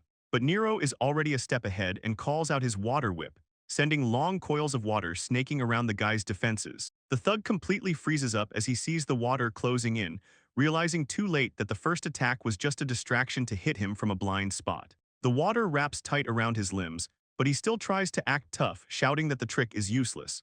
Nero just stands there looking totally calm and tells the guy that the fight is already over, asking him with a serious look if he had any idea just how heavy water can really be. The thug adventurer looks up at the massive ball of water and yells that there is no way water is actually heavy, but Nero doesn't wait and calls out his iron hammer of water spell, sending the whole weight of the water crashing down on the guy. The sound of the impact is so loud it probably carries across all the rooftops in this part of the city. Once things quiet down, Nero takes out a small bottle and starts pouring some liquid over the cuts on his hand to clean them up, smiling while he says it's lucky he had that water of life ready and that he really owes Serena for it. He stands there wondering if he should report the thugs to the guild, but then someone suddenly yells out to him. Nero looks back and sees a guy with spiky hair and a scar standing there, asking if he's the one who handled those thugs. The guy doesn't say anything else for a second, and just gives Nero this really intense, serious stare, leaving Nero standing there totally confused with Swim on his shoulder, not really knowing what to make of the situation. The scarred guy demands an answer and starts walking over, which makes Nero feel uneasy enough to start backing away. Nero watches the scarred man walk closer and asks if he's actually with the thugs he just took down, since he's not about to let anyone touch Swim or take his money without a fight. Nero holds the slime tight, and the man just repeats the bit about money and laying a finger, looking more curious than anything else. He crouches down and asks Nero if it's safe to assume the thugs were the ones threatening him first, so Nero admits that's what happened. The man explains the guild already has wanted posters out for that trio, but there have been rumors that someone has been helping them out from the shadows this whole time. Nero looks at the thug trapped in his water and remembers the spearman saying something about help, which makes the man nod. Nero finally speaks up and asks the guy who he's even talking to right now. The guy gives a bit of a smirk and introduces himself as the Adventurers Guild Master, Sanders Tall. He says most people just call him Master, leaving Nero completely shocked to be standing in front of the boss. The kid introduces himself as Nero, which makes the guild master stop and realize exactly who he's talking to. Sanders asks if he just goes by Nero with no other name, while Nero stands there looking a bit nervous and stares down at the crest on his hand. He explains he used to be an Axis. but since he got exiled from the family, he's officially lost the right to use the name. Nero looks up with a bit of a smile and confirms that yeah, it's just Nero now. Sanders takes it in and says he sees. But honestly, the whole family name thing doesn't change anything for him. He tells the group it's time to head out, already starting to walk off while Nero and Swim just try to keep up. Nero follows him, but has to stop and ask where they're even supposed to be going right now. Sanders looks back and tells him it should be pretty obvious.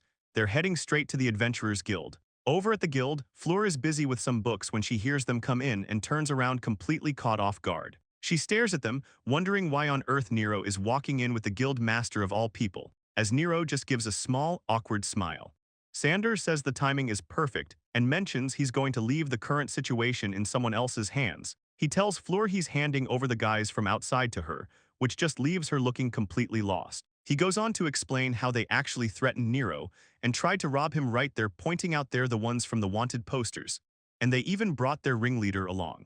Nero watches while Sanders adds that these guys definitely have a long list of other crimes on their records, and he tells Fleur to make sure she interrogates them whenever she gets the chance. Moving on, Sanders starts heading up the stairs and calls for Nero to come along with him. Just then, a girl with long hair walks through the door and gives a casual greeting. As she enters, Fleur asks if she's looking for the master and tells her he just headed off to a room with that new adventure kid. The girl takes it all in and just says she'll hang around and wait for them to finish up then. The office is quiet as the two of them settle in behind closed doors. Sanders leans over his massive desk and tells Nero he's got a question for him. Nero just looks back and asks what's up. The mood gets serious fast when Sanders asks how exactly Nero managed to take down the owner of a massive magic stone from an agraflesion, showing off the gem right there on the table. Nero doesn't miss a beat and explains that since his crest is for water, he just used that water magic to handle the beasts, like it was the most obvious thing in the world. Sanders gives him this intense look, staring him right in the eye before asking if he's actually serious. While a little charm spins on the desk, Nero sticks to his guns and says it's the truth. Water magic is actually great for fighting. Sanders sits back and tells him that a story like that is honestly pretty hard to believe just like that, especially since everyone knows water magic isn't supposed to have any real attack power at all. Nero looks the guild master right in the eyes. He explains that his secret is pretty simple. Water is just really heavy. Sanders stares back in total disbelief, asking if he actually just said water is heavy, and Nero doesn't blink, confirming that's exactly it. The office stays quiet for a second while Sanders starts to chuckle to himself, leaving Nero standing there wondering what's so funny, until the big guy just completely loses it, leaning back in his chair and laughing at the top of his lungs. Sanders puts a hand over his face, still cracking up while he repeats how hilarious it is that Nero's big secret is just heavy water. Nero starts to get a bit annoyed and tells Sanders to cut it out. He's actually being serious about how he fights. The guild master finally starts to cool off, looking at the kid and realizing that he's not joking at all, so he leans in with a sharp, serious look, explaining that even if Nero believes it, nobody can just trust a crazy story like that. He stares Nero down and tells him that if he wants anyone to believe water magic is actually that strong, then he's going to have to step up and prove it with his own strength. Sanders stares Nero down with a wild grin and gives him a direct challenge, telling the kid he wants to fight him. Nero is completely shocked by the sudden offer, standing there with his mouth open while the scene shifts down to the guild's massive underground training ground, where the two of them square up on the wide stone floor. Sanders starts explaining the rules, mentioning that the whole arena is covered in protection magic, but that it won't actually kick in if the damage is just a little bit.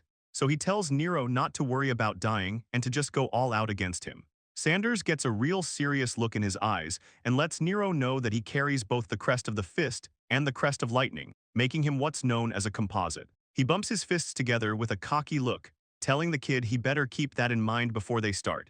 In this world, people who are born with 2 or more crests are called composite attributes, making them way more dangerous than the average person.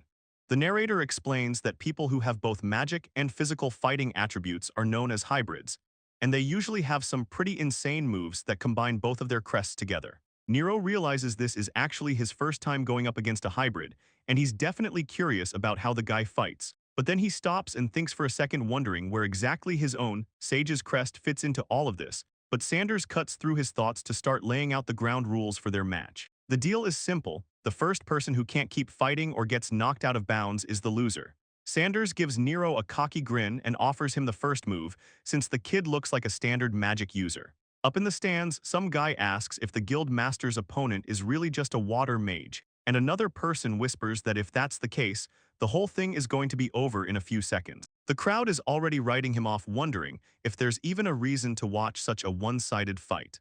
Swim the slime bounces into the arena looking happy as ever, which completely catches the crowd off guard. But Nero just smiles and says hello, turning his focus back to the match. He knows the guild master is a beast, but he sees this as his chance to show everyone that water magic isn't weak. Nero shouts that he won't be holding back anymore and kicks things off by firing a massive water jet. Sanders stands his ground as the blast hits, but he's visibly surprised by the power behind it.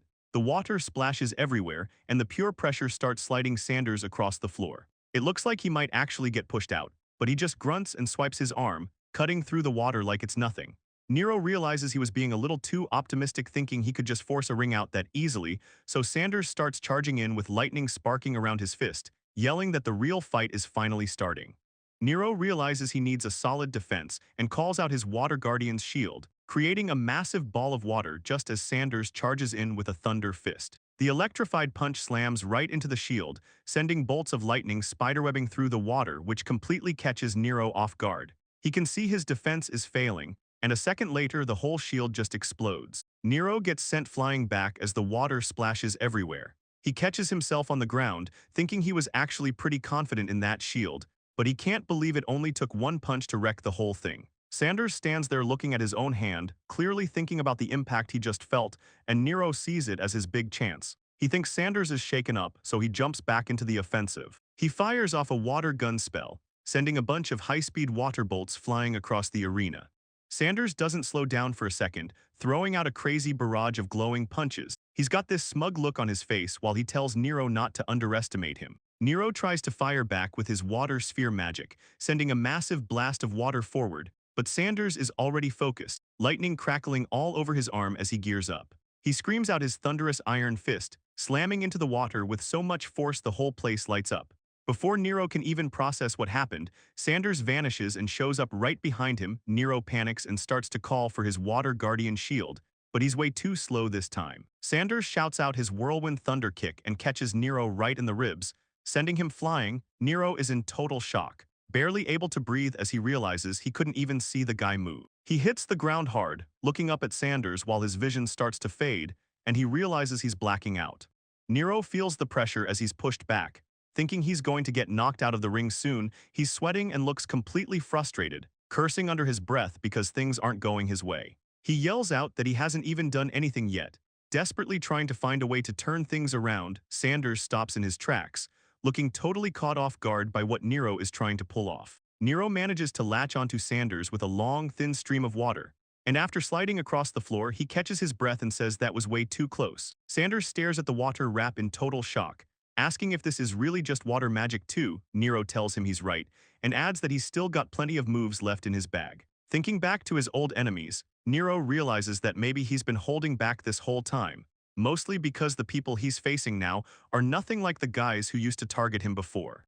Nero realizes that if he doesn't go all out, his water magic will never get the respect it deserves. Nothing's changed yet, so he charges up a sphere of water magic and shouts that he's done hesitating. Sanders grunts, feeling the pressure shift as he watches the kid's energy spike. He mentions how the look in Nero's eyes is completely different now, and seeing that, Sanders drops into a low stance, surrounding himself with massive bolts of electricity to unleash his Thunder Tiger fierce assault, sending a giant beast made of lightning screaming forward. The tiger lunges across the gap, while Nero preps his counter right at the last second.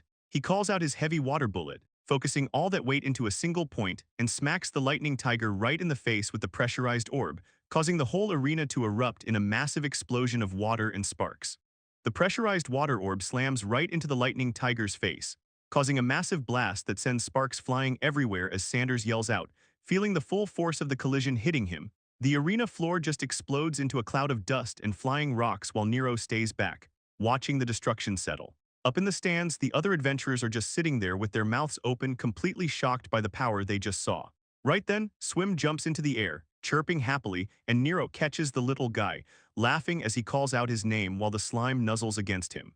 The crowd starts losing it, with guys yelling about how they can't believe the kid actually beat the master. Everyone's whispering, asking if this is really the same guy who's only supposed to have water magic. They're all in total disbelief that someone could take down a guy like Sanders using nothing but water. leaving the guild master to just throw his hand up and admit that he totally lost the fight. Sanders sits against the rubble, looking pretty exhausted after the blast. To the side, Nero tells him he wants to hear more about how it felt, since Sanders admits he never thought he'd actually get taken down like that. He just stares at Nero, wondering what the hell that water magic even was, while he cracks his neck, saying that even with his protection magic active, anyone but him would probably be dead right now. Hearing that, Nero gets all flustered and starts apologizing for overdoing it, but Sanders just waves it off, telling the kid it was just a match, so there's really no reason for him to be sorry about winning. Sanders laughs and tosses a bottle, mentioning he actually ended up using the recovery potion on himself that he'd originally brought for Nero, which makes Nero look up with these big hopeful eyes. He asks if this means he actually passed the test for his magic, and Sanders just gives him a solid look and says yeah. He knows Nero's the real deal, especially since the master realized his fate was sealed from the very first spell Nero threw out there, thinking to himself that even though it's crazy, that kid's water magic totally defies everything people think they know. Sanders asks Nero what his current adventurer rank is, and the kid tells him he's just a rank E, so Sanders decides right then and there to bump him up to rank D, which completely blows Nero's mind. Nero can't believe it and asks if the master is actually sure about the promotion, but Sanders doesn't hesitate at all, telling the kid he's definitely earned the new rank. The master points out that after repelling a magic beast and winning their fight, there's no doubt, even though Nero's still being humble, saying he doesn't think Sanders was even going all out during the match. Sanders tells him not to be stupid since he was totally playing for keeps back there, but then he grins and mentions a match is still a bit different than a real fight to the death. The master finishes by saying Nero's strength and water magic are definitely the real deal, which is a huge relief. But as Nero starts talking about his water being heavy, Sanders suddenly reaches out and tells him to wait. Sanders looks Nero right in the eye and tells him he gets how strong the kid is, but he needs to keep that power a secret for now. Nero asks why he'd need to hide it, but before he can get an answer, a girl's voice from behind calls out that he's amazing. Nero freezes up with a look of total confusion as he tries to figure out who just showed up. A girl with long hair and a confident smile just walks right up to them like it's nothing. Sanders turns his head and asks the girl, Eclair, if she was actually watching their fight this whole time, and she admits she was, saying she's shocked a kid finally managed to take down the big man himself. Nero's jaw just about hits the floor as the situation starts to get even weirder for him. He can barely get the words out, asking Sanders if this girl really just called him dad. Sanders puts a hand on her shoulder and officially introduces Eclair as his daughter, who's also an adventurer, leaving Eclair to give him a big, bright smile and tell him it's nice to meet him. Nero stands there completely stunned, barely able to get a single word out as he tries to process what's happening. Sanders notices him staring and asks what he's looking at with a terrifying look, making Nero panic and insist it's nothing. The big guy doesn't let up though, warning Nero that even if she looks nice, his daughter has a nasty temper. He tells the kid that if he tries anything funny, she'll absolutely crush him, which just makes Eclair laugh and tell her dad to knock it off. She gives Nero a bright smile and a wink, telling him not to worry because she isn't scary like her father says. Then Eclair leans in close, getting right in his personal space, and saying there's something much more important, leaving Nero flustered and stammering as he tries to figure out what she's about to do next. Eclair just stands there for a second, looking at him with a warm smile. She finally speaks up, telling him that after seeing what he can do, he's really caught her interest, and then she just drops a bombshell, asking Nero if he wants to go on a date with her once they're finished. Nero stands there with his jaw on the floor, yelling out in total shock as he tries to process the word date. Eclair just gives him a smug, happy smile, but the mood shifts instantly when Sanders chimes in with a low, scary voice, saying he finally sees what's happening. The big guy looks absolutely furious in the background, telling Nero that the two of them need to have a very serious talk, one that has nothing to do with guild business. Sanders orders the kid to follow him to his room immediately, leaving a terrified Nero with no choice but to stammer out a yes and follow along. They head upstairs and walk down a quiet hallway toward the private rooms. Once they're inside, Eclair completely ignores her dad's temper and starts poking the slime, asking if the little guy actually has a name. While Sanders sits at his desk looking like he's about to lose it, Nero awkwardly tells her that the slime's name is Swim. Eclair giggles and says it's nice to meet him while Swim makes a happy little noise. But Sanders is in the corner literally shaking with rage until he finally snaps and yells at his daughter, demanding to know why she thought she could just barge into his room too. Eclair doesn't even blink, just telling her dad that she obviously wants to spend some time getting to know her date better. Sanders looks like he's about to explode, asking his daughter if she's actually being serious right now. While a tiny Eclair just ignores the mood and calls out to Nero, she tilts her head with a totally innocent look, asking if she wasn't supposed to follow them back to the room. Nero is completely flustered, stammering that he doesn't really mind her being there. But the situation is still pretty awkward. Eclair just laughs it off and says that means there isn't a problem, while her dad sits there behind his desk looking like a literal demon. Nero is sweating bullets because he can feel the guild master's glare getting scarier by the second. But then, Sanders finally lets out a huge sigh and gives in, saying it's fine since she already saw the fight with Nero anyway. He decides he might as well fill her in on what they were talking about, so Nero and Eclair settle in to listen. Sanders leans forward and asks Nero to confirm what he said earlier about water being heavy, and the kid just nods and says yeah. Eclair nearly loses it, yelling out in total shock because she can't wrap her head around the idea of water having weight. She goes quiet for a second and puts a finger to her chin, thinking back to the crazy fight she just saw between Nero and her dad. Nero looks over at Eclair and wonders if she's just totally lost in thought, while she stands there with a finger to her chin, clearly deep in her own head. Sanders calls out Nero's name and tells the kid that he might be taking this whole situation a bit too lightly. He explains that until this moment, everyone just accepted as common knowledge that water doesn't actually have any weight. Nero admits that he used to see things the same way as everyone else, just perceiving water as weightless until now.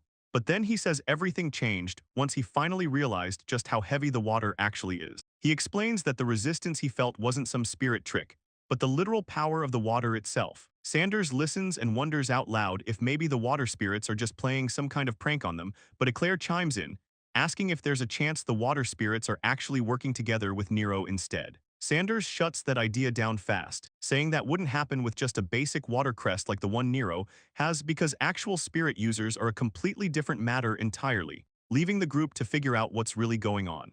Nero realizes that Sanders is right, thinking to himself about how the sage's crest he recently received must be the reason for his new perspective. Sanders explains that for as long as anyone can remember, people just assumed any weird or powerful things water did were just the work of spirits, noting that this idea is actually a core teaching of the church, making it the only truth the public has ever known. The guild master points out the massive problem here. Nero's discovery about water having weight and power basically proves the world's common sense is a lie. Sanders tells Nero that's exactly why he needs to keep his mouth shut, since challenging the church's teachings would lead to a world of trouble. Nero quickly agrees, and Sanders makes sure to tell Eclair she's under the same gag order. While she agrees, Nero grips his hand, feeling the seriousness of the situation. Nero looks a bit worried, telling the old man he's definitely not looking to start any fights or cause unnecessary drama. He starts thinking about how common water is back home, picturing himself standing by the town while realizing that he spent his whole life around it without ever actually noticing the weight behind it.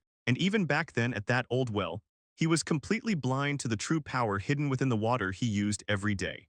Nero stands there thinking about everything, realizing it feels like he was brainwashed into believing water was weak. Sanders snaps him out of it, pointing out that even if the world is wrong, Nero's magic is still way too powerful. He looks Nero right in the eye and asks if he's absolutely sure the water crest was the only thing he got. Nero starts getting a little sweaty and hesitates, while Eclair looks over wondering what else it could possibly be.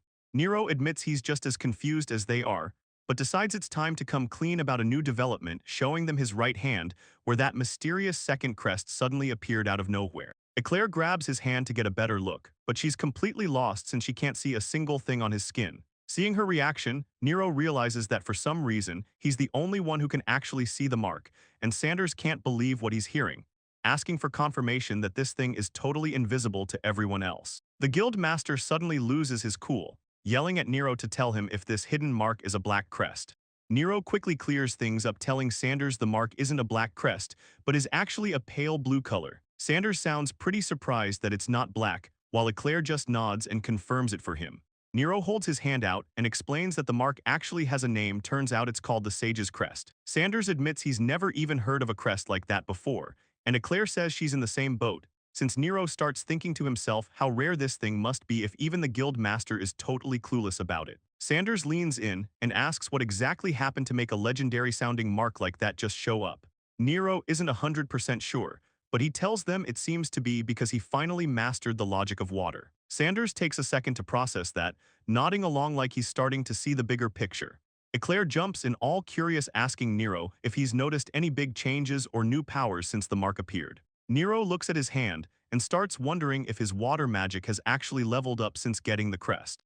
Nero keeps the explanation going, saying that ever since getting the mark, It feels way easier to invent new spells. Sanders thinks back to the fight from earlier, remembering how Nero was already throwing out all kinds of magic he'd never seen. Sanders asks if he's got even more hidden gems up his sleeve, and Nero just nods, telling him that's exactly right. Nero holds up two fingers to show how limited he used to be, explaining that before the crest showed up, he only had 2 spells to his name. But things changed fast, because since the mark appeared, he's already managed to come up with about 10 more spells. Sanders and Eclair both jump out of their seats, screaming the number 10 like they can't believe what they're hearing. Sanders gets right in his face, looking dead serious, as he asks how much time it actually took to learn all that.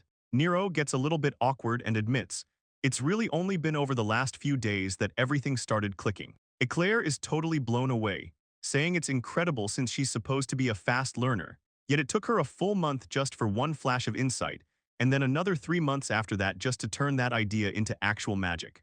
Sanders scratches his head, looking totally floored by Nero's progress, saying most mages stop after a couple spells, so hitting 4 is already elite, and Nero just blew way past that. Sanders switches gears and tells Nero that instead of D rank, he needs to take the C rank exam, which leaves Nero and Swim standing there completely stunned by the sudden jump.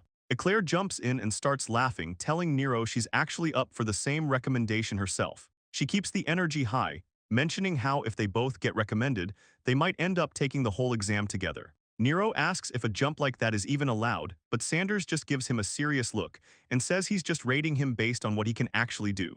Sanders wraps things up by telling him not to forget their talk, and while Nero nods along, Eclair is already getting ready to move. She turns around and tells Nero that now that her dad is finally done with the boring talk, it's her turn, and so she leans in with a huge blushing smile, telling Nero that the next time they hang out, it's officially a date. She grabs Nero's hand and starts dragging him toward the door while he stammers, which makes Sanders absolutely lose it, screaming that he's not letting any dates happen. Eclair just brushes him off, saying it's fine since they're technically just going to a dungeon together, leaving her dad looking like his soul just left his body.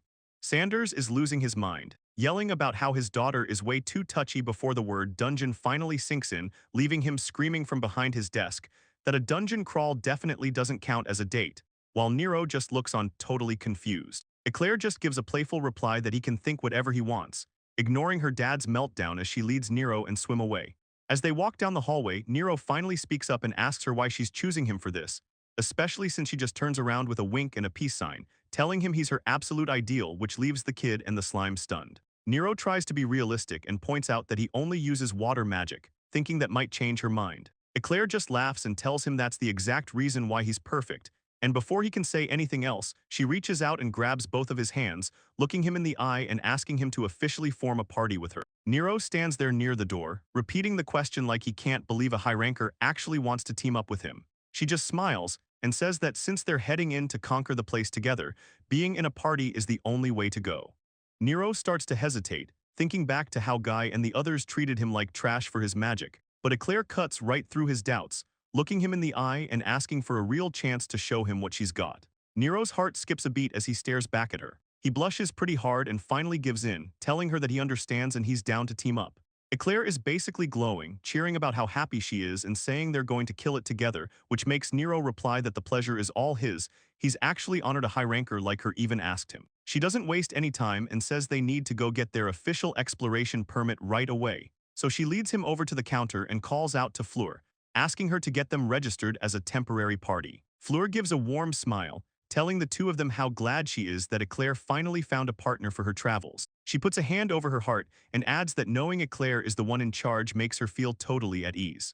Eclair sets things straight by telling everyone she's the one relying on Nero, especially after seeing how incredible his match was with her dad, so Fleur completely loses it and asks if Nero really went up against the guild master himself. Eclair keeps bragging, pointing out that Nero didn't just fight him but actually won, leaving Fleur shouting in total disbelief. Fleur admits she was honestly pretty worried when Nero decided to start adventuring solo, but it's clear now that he's been putting in the work. She gives him a serious look and warns him not to let the wind go to his head or make any huge mistakes, which Nero just takes in stride.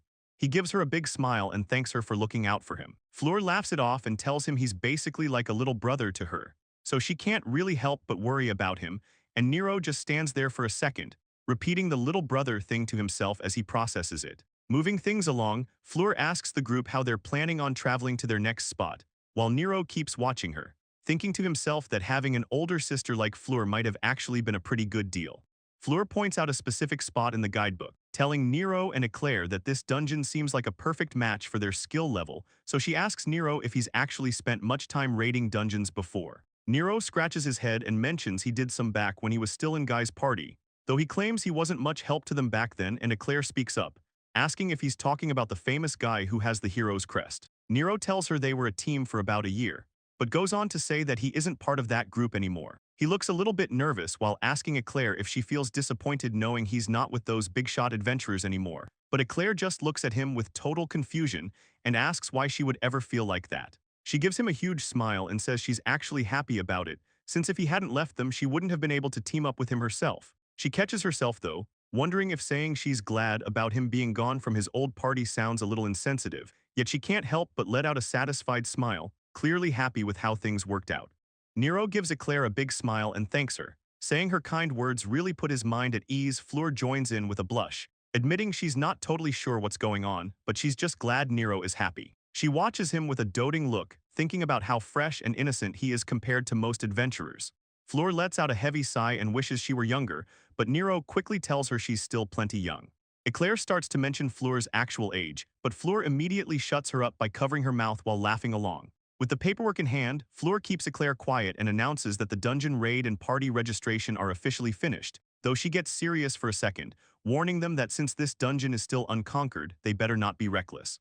She tells them to turn around and come back immediately if the boss looks too tough, and the two of them just cheer in response. The sun starts setting over the guild building as they finally wrap things up for the day. Eclair suggests meeting up at the fountain tomorrow morning at 6, and Nero waves goodbye, ready for their new start. Nero realizes he's low on holy water and decides he needs to visit the church to ask the priest for a refill. He walks past a window, thinking about what else he needs for the crawl, totally unaware that Hilton is watching him. Hilton stands up from his table, his chair scraping against the floor as he realizes Nero and Eclair are heading to a dungeon. He touches his chin with a smirk, thinking about how he just stumbled onto some really useful information. He grabs his cane and steps out into a quiet alleyway to follow them, but things don't go as planned. A random thug shows up out of nowhere, getting right in Hilton's face and telling him to step aside and stay quiet. The guy presses a dagger into Hilton's back to keep him in line, and Hilton just calmly tells him he understands, letting the thug lead him deeper into the shadows of the alleyway without putting up any kind of fight. The thug laughs, saying the robe doesn't hide those fancy clothes underneath, and asking Hilton just how much cash he's carrying. The guy starts to tell him to hand it over if he values his life, but Hilton suddenly spins around with his cloak flaring out. The thug gets caught in a sudden flash of light and looks completely panicked, falling to his knees and coughing while Hilton stands over him. Hilton asks if the guy really thought he could do anything with just a small knife, making it clear the guy totally underestimated him. He pins the thug's head to the ground as the guy groans, struggling to move while Hilton holds the blade to his neck. He calmly points out that it would be incredibly easy to just slit his throat right there on the spot. The thug starts panicking and begs for forgiveness, admitting he never expected Hilton to be this strong. Hilton isn't interested in the apology and asks if the guy has any other partners. The guy nervously says yes, so Hilton presses the knife closer and tells him to start talking fast if he doesn't want to die. The guy stammers that there are tons of people like him and that all the local criminals are usually working together. Hilton just gives a small, interested smirk as he listens to the guy ramble. He pulls the thug's hair back roughly and says he sees what's going on. The guy is just desperate for some money. Hilton leans in with a cold smile, offering the thug a deal to do a little job for him if he wants to keep his life. The scene shifts to a quiet mountain trail winding through thick trees and white rocky cliffs, where Eclair is leading the way. She warns Nero that beast-type monsters are known to show up in these mountains, so they need to stay sharp while she starts thinking back to a conversation they had. She remembers Nero telling her to let him know if her dad ever does anything weird, but she just laughs the idea off. She calls Nero a total worrywart and says there's no way her father would ever do anything like that.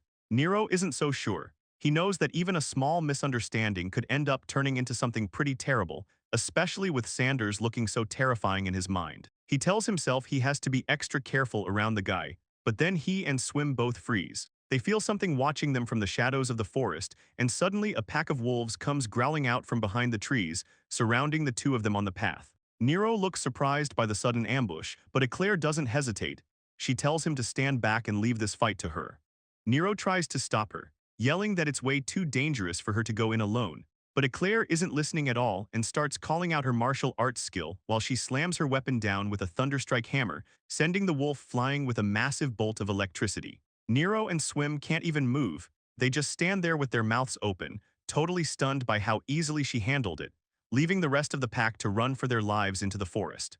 Eclair turns back with a huge grin and a peace sign, asking him what he thinks of her hammer and lightning combo. So Nero tells her he's honestly pretty blown away by how strong she actually is. He follows behind her, thinking about how dual crest holders are seriously in a league of their own, and Eclair just laughs it off, saying she's just happy she got a chance to show off a little bit.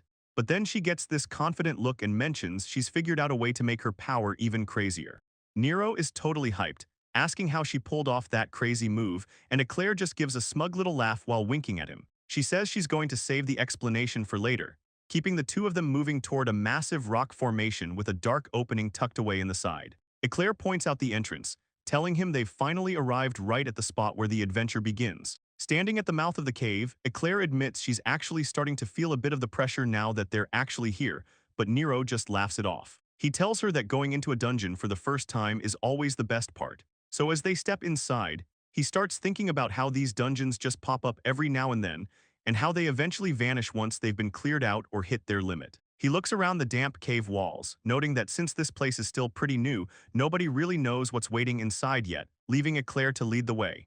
She mentions this floor is just a straight path, so it shouldn't be much of a problem for them to handle. Nero warns Eclair that if she's going to walk, she needs to stay close to the walls, but he's a second too late as the floor tile under her foot clicks, triggering a sharp metal spike to shoot out from the wall, and Nero sees it coming, yelling for her to look out as he lunges forward, tackling Eclair to the ground just in time for the projectile to whistle over their heads, catching her completely off guard. Nero lets out a breath and says how close that was, looking back at the trap stuck deep in the cave wall behind them. He looks down at Eclair to make sure she's holding up okay after the sudden hit, and Nero starts apologizing like crazy for jumping on her, but Eclair just blushes and says it's fine since he saved her life. She smiles and gives him a real thank you, admitting she would have been badly hurt if he hadn't been there to move her, making Nero turn away all embarrassed. He stammers a bit, telling her that she has a habit of running straight into traps when she walks normally, so they really need to keep sticking to the walls from now on. Nero stares at the wall where the last trap came from. He mentions that he's actually pretty worried about the other side of the tunnel too. And suddenly more crystal spikes fly out from the rock. Eclair barely has time to yell as they whistle right past her head. Once the dust settles, Eclair looks at the traps stuck in the ground. She's impressed and asks Nero if he's some kind of dungeon expert, but Nero just gives her a modest smile. He explains that he actually learned a ton of these survival tricks from the people in his old party. He thinks back to Guy, remembering how good the leader was at spotting traps because, as Fia Serena used to joke, Guy had the kind of twisted mind that helped him think like a villain. And Nero can still practically hear Guy's annoyed voice repeating those old excuses whenever the party brought it up back in the day. Shaking off the memories, Nero tells Eclair they need to keep moving forward but to be extra careful. They start walking deeper into the cave until three giant rats wearing armor and holding weapons block the path ahead. Nero recognizes them as rat soldiers. Eclair points out that these are officially the first real monsters they've encountered in this dungeon, so Nero steps out in front of her. He tells Eclair to stay back and let him handle this fight on his own.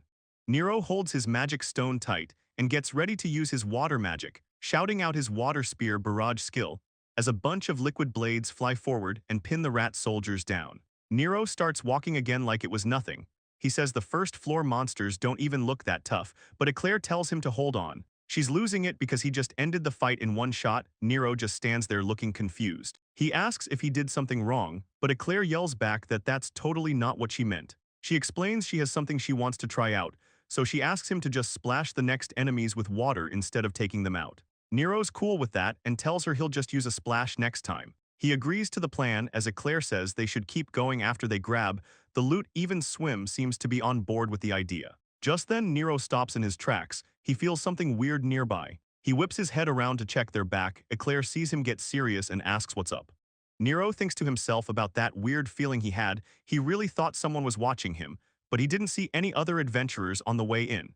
It doesn't make much sense, so Nero figures he's probably just a bit on edge from being deep in the dungeon with monsters everywhere. He brushes it off with a smile, telling himself it was definitely just his imagination playing tricks. Nero asks Eclair if she can handle the materials from the rats they just beat, but then he notices Swim is already on it, vacuuming up every single piece of loot while Eclair just stands there totally shocked. They find a chest a bit later and Eclair gets super excited for treasure. Nero pulls out a bottle and says it's just an antidote. As they keep moving, Nero mentions they're making great time, especially with the extra chests they're finding. He looks over at the little slime and thinks about how her storage capacity is actually insane. And Nero smiles, thinking Swim is smart, cute, and the perfect companion, while the slime just makes a happy little sound. Eclair mentions they've mostly been dealing with traps so far. She really wonders what they're going to run into next, as the two of them walk into a massive cave chamber filled with giant frogs just sitting around the pillars, and the monsters start croaking loudly, the whole room filling up with the sound of them ribbiting. Eclair looks at the frogs and tells Nero it's finally their turn to fight. Then she asks him to help her out with some water magic. Nero tells her he's got it, and with Eclair looking totally hyped for the fight, he calls out his water splash magic, sending a huge wave across the rocky floor and soaking all the monsters. Nero asks if that's enough water for her, and Eclair tells him he did a perfect job and to just watch how she handles this. She raises a giant hammer over her head as it starts sparking with lightning, calling out her thunderclad hammer move while getting a huge grin on her face, shouting that she's going in as she slams the weapon down with everything she's got, sending a massive shock through the water on the floor. Nero is completely confused and asks Eclair if she's just attacking thin air, but Eclair slams the floor and the electric shockwaves rip through the water, fried frogs everywhere. Eclair is hyped and yells that she did it, saying lightning is super effective against water. Nero just stands there totally speechless at how fast that ended. Nero asks her what she means by that, looking down at all the dead frogs floating in the puddles. Eclair explains that her electricity traveled through the water he made to shock all of them at once. Nero starts to realize something about lightning passing through water. He has a sudden realization and remembers his fight with the guild master and how his water shield disappeared in a single hit. Eclair smiles at him and says exactly, confirming his theory. She tells him she was already curious about this back when he used his martial arts in the marsh, but seeing his match with her dad made her 100% certain about how it works. Nero's head is spinning as he thinks about how lightning moves through water, and it starts to click that this might be the only reason Eclair wanted him around, so he asks if that's why she invited him. Eclair doesn't even try to hide it, happily confirming that it's because he's a water magic user. She explains that she figured having a partner with a water crest would actually make her lightning way more useful. Nero just looks at her and says he gets it now, but Eclair starts getting worked up, thinking Nero believes he's some kind of charity case since people usually think water items are trash. She gets right in his face and asks if he really thinks she'd just team up with any random water user. And before Nero can even try to explain himself, she reaches out and starts squishing his cheeks together. She yells that she knew he was thinking something like that and keeps pulling at his face to mess with him. But then she stops and gets really serious, telling him the only reason she felt okay asking for help was because it was him. Nero stays quiet while Eclair keeps her hands on his face, looking him right in the eyes because she wants him to know that seeing him use his water magic to fight her dad really had an impact on her. She goes on about how she saw he had the guts to never quit when things got intense in a fight, and reminds him that he's actually been the one looking out for her the entire time they've been in the dungeon. Spending this time together made her realize he's someone she can actually trust, so even though she originally planned to wait until they were done with the dungeon to have this talk, she can't hold it back. Eclair reaches out her hand with a huge smile and asks Nero if he'd be down to form an official party with her. Nero looks at her and gives a small smile, simply thanking her for saying all of that. He tells her he's sorry for being such a downer before. It turns out he was just overthinking things, but now he and Swim are both beaming, and he tells Eclair he's just really happy she actually appreciates him. The two of them seal the deal with a handshake, and Eclair tells Nero she's looking forward to working with him. She tells him he needs to start having some actual confidence in himself because he really is amazing, but then Eclair suddenly stops mid-sentence and looks completely shocked by something she just noticed. Nero asks if something is wrong, but she just grabs his hand and yells that she can finally see it. She points right at his hand, shouting about the special crest he was telling her about earlier. Nero is losing it and asks if she can actually see the mark, and she just laughs and says it's perfectly clear now. Out of nowhere, Nero starts apologizing while looking all flustered because he can't stop thinking about how scary her dad is, so Eclair just stares at him and tells him to quit saying sorry. If he's happy about this, he should be celebrating instead. Nero asks Swim if he agrees while the little slime bounces around happily, though he admits he's still shocked she can see it. Eclair starts thinking it over, wondering why his hidden crest would just show up out of the blue like that. Eclair starts thinking there has to be some kind of reason for this, just like when she first got her own sage's crest, right as a strange voice speaks about blessings for the one who finally figured out the principles of water. Nero thinks back to their earlier fight, wondering if this all started when their lightning and water magic hit at the same time, realizing Eclair must have caught onto something and used his magic as a way to check the results. He explains that hitting that power level might be why he can see things now, and Eclair just listens while trying to wrap her head around it. She gets hyped up and says their teamwork is going to be on another level now, which Nero and Swim totally agree with. Eclair points ahead and says they should get back to the dungeon. But they don't get very far because they both freeze when they hear someone nearby crying out for help. Nero asks if it could be other adventurers in the area, and Eclair realizes something bad is definitely going down. The two of them take off through the rocky tunnel, shouting for each other to move fast. A sudden flash of light cuts right through the dark tunnel. As they round the corner, Eclair and Nero stop dead in their tracks, looking completely shocked at the scene waiting for them. Further down the path, a massive beast is standing over two adventurers. One of the guys is flat on his back, clearly out of the fight.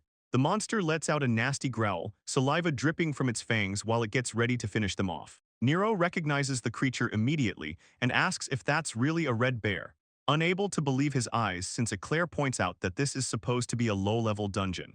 So a magic beast like that has no business being here. Nero thinks back to the massive plant beast they fought in the forest recently, realizing that these high-threat creatures are showing up way more often than they should be. And things are getting dangerous. The standing adventurer spots them and screams for help, explaining that the beast has gone into a total frenzy after seeing his friend get hurt. Nero tells Eclair they need to help right now, but she just stands there with a heavy look on her face, not saying a word. Nero calls out Eclair's name to snap her out of her daze, and she jumps a bit, clearly caught off guard as she apologizes and admits the whole situation feels really wrong. While even Swim thinks things are looking pretty weird, suddenly a loud scream echoes through the tunnel, making Nero's heart race as he looks over and sees the red bear standing over the adventurer, who's completely terrified and begging anyone to help him out. Nero doesn't even hesitate and charges forward, telling the guy to watch out, ignoring Eclair as she yells for him to wait, but he already has his wand out. Water starts gathering at the tip as he gets ready to blast the beast. A massive wave of water hits the red bear right in the face, stopping it in its tracks and leaving it totally dazed, while Nero looks back and tells Eclair that he's soaked the monster, which should make her physical attacks way more effective. Eclair finally gets her head back in the fight, gripping her massive hammer and telling him she's got this, and with a huge battle cry, she swings her weapon down with everything she's got to crush the beast. Nero sees the plan is working and cheers, noticing how much his water magic is helping Eclair land her hits, but then Swim suddenly makes a loud noise and jumps through the air at high speed. Nero is completely caught off guard as he sees a hand with a tattoo suddenly try to sink a knife right into the slime. He quickly grabs Swim and screams its name. Panicked because the guy from the trio is standing right there with a weapon drawn, the guy looks absolutely furious and snaps that a pathetic slime shouldn't be getting in his way. Nero can't believe what's happening, while the mohawked guy from the group yells at his friend for failing the sneak attack. Swim makes a little squeak as Nero holds it tight, still worried the little guy might be hurt. It turns out that slimes are actually resistant to blades, and the knife just slid right off its body like it was nothing. Eclair sees the commotion and rushes back over, yelling out to ask if Nero is okay. The armored guy warns his friends that Eclair looks like trouble, but the blonde leader just acts cool and says they'll be fine. Eclair tries to draw the beast's attention by yelling at Red to look her way, but a sudden flash of light goes off right above the bear's head, making its eyes glow. The beast lets out a massive roar that shakes the ground as it goes completely wild. Eclair's expression shifts to pure surprise as she realizes something has changed. The bear charges with insane speed, and she can't believe how much stronger and faster it's gotten. The blonde leader of the trio just stands there looking smug, bragging that Red is 3 times stronger now, and even a lightning user like Eclair won't be able to win, which makes Nero realize the beast was in on it. Nero tries to rush over to help her, but the blonde guy steps right in his way and says he isn't going anywhere. Looking back at the beast, Nero starts putting the pieces together. It was definitely weird that it stopped attacking. He thinks about how Eclair sensed something was off from the start, but he just didn't see it coming. The spearman from the trio mocks Nero, telling him he should probably worry about himself instead of focusing on the girl, as he laughs, saying that worrying won't do him any good anyway, while Nero stands there with Swim looking completely fed up. Nero stares the guy down and asks if they even consider themselves real adventurers. The spearman just smirks while holding his gear, telling Nero there's no point in answering because he's going to die right there. But Nero clarifies that he only asked because he wanted to know if they felt any shame, seeing as they're hiding behind a monster, which makes him wonder if they even count as adventurers at all. Another thug in a helmet steps forward with a huge axe, bragging that Nero's head is worth 1,000,000 marin, and this will be easy shouting for him to die as he swings the heavy blade straight at Nero's head. Nero doesn't even flinch, simply starting up his water magic as the axe comes crashing down, calling out his water guardian's shield, which creates a solid barrier that stops the thug's attack dead in its tracks. The thug with the axe can't believe his eyes as his weapon gets stuck in the water barrier. He screams, asking what the hell is going on as Nero stays calm, focusing his energy to form small, pressurized bubbles of water around his fingertips. He calls out his water gun spell and lets it rip, firing a burst of high-speed shots right into the guy's chest. The impact is massive, shattering the thug's heavy armor and sending him stumbling back until the blast carries through, slamming into the stone wall behind him with enough force to leave a crater. It's over for that guy, and he just slumps against the wall completely defeated while the others watch from a distance. The leader starts losing it, stuttering about how Nero was supposed to be some low-level trash with a weak attribute. His partner yells back that he doesn't have any answers and tells the leader to just shut up and do something. So the blonde guy tries to take control of the situation by launching a bunch of daggers straight at Nero, and the leader follows up immediately, calling out a special move as he tosses 3 more blades into the mix. Nero stands his ground with Swim on his shoulder, letting his water magic swirl around him like a shield. He sends a high-pressure water whip straight into the mage girl's face, knocking her out cold. With the others down, Nero points at the blonde leader and tells him he's the only one left, while he notices the guy doesn't actually seem that skilled at fighting with a whip. Nero starts piecing it together. Since the guy was controlling a beast earlier, he definitely has a tamer's crest, but the leader just smirks and grips his weapon tighter, showing off a strange bracelet on his wrist. Suddenly the guy yells to activate his skill, and a bright light flashes from the jewel in his gear. The whip instantly bursts into flames, turning into a lethal fire weapon as he swings it around. Nero is caught off guard, wondering if it's some kind of rare composite attribute or if it's just the bracelet. He asks if that's a skill jewel and the leader just laughs, telling him he's pretty quick to catch on. Skill jewels are these super rare gemstones found only in dungeons, and once you set them into gear made from special stuff like mithril, they let you use crazy unique effects. The leader calls out his flaming whip skill and swings a massive fire strike down, but Nero stays calm and starts gathering water at the end of his staff, letting out a huge splash that kills the fire. The guy just stands there holding a soaked whip, looking totally confused. He completely loses it and yells out, asking how any of this is happening while he tries to process it. He knows water beats fire, but this felt way too easy. He keeps muttering that none of this should be possible, because everyone says the water attribute is totally useless magic, but Nero just stares him down. People usually think water beats fire since it can put out flames, but the logic of this world says water magic is totally useless in a fight, and that mindset sticks.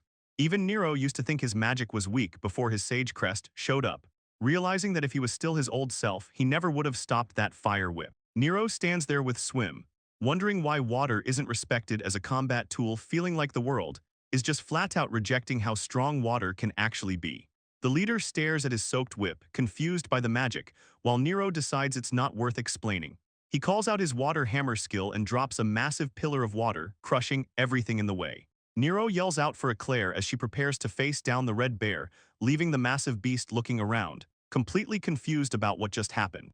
Eclair's eyes go wide as she realizes the opening she's been waiting for is right there. She leaps high into the air, calling out a martial arts skill as she brings her weapon down with everything she's got. She yells Mjolnir as a massive strike connects with the red bear's head, completely rattling the beast and leaving it totally out of it with its tongue hanging out.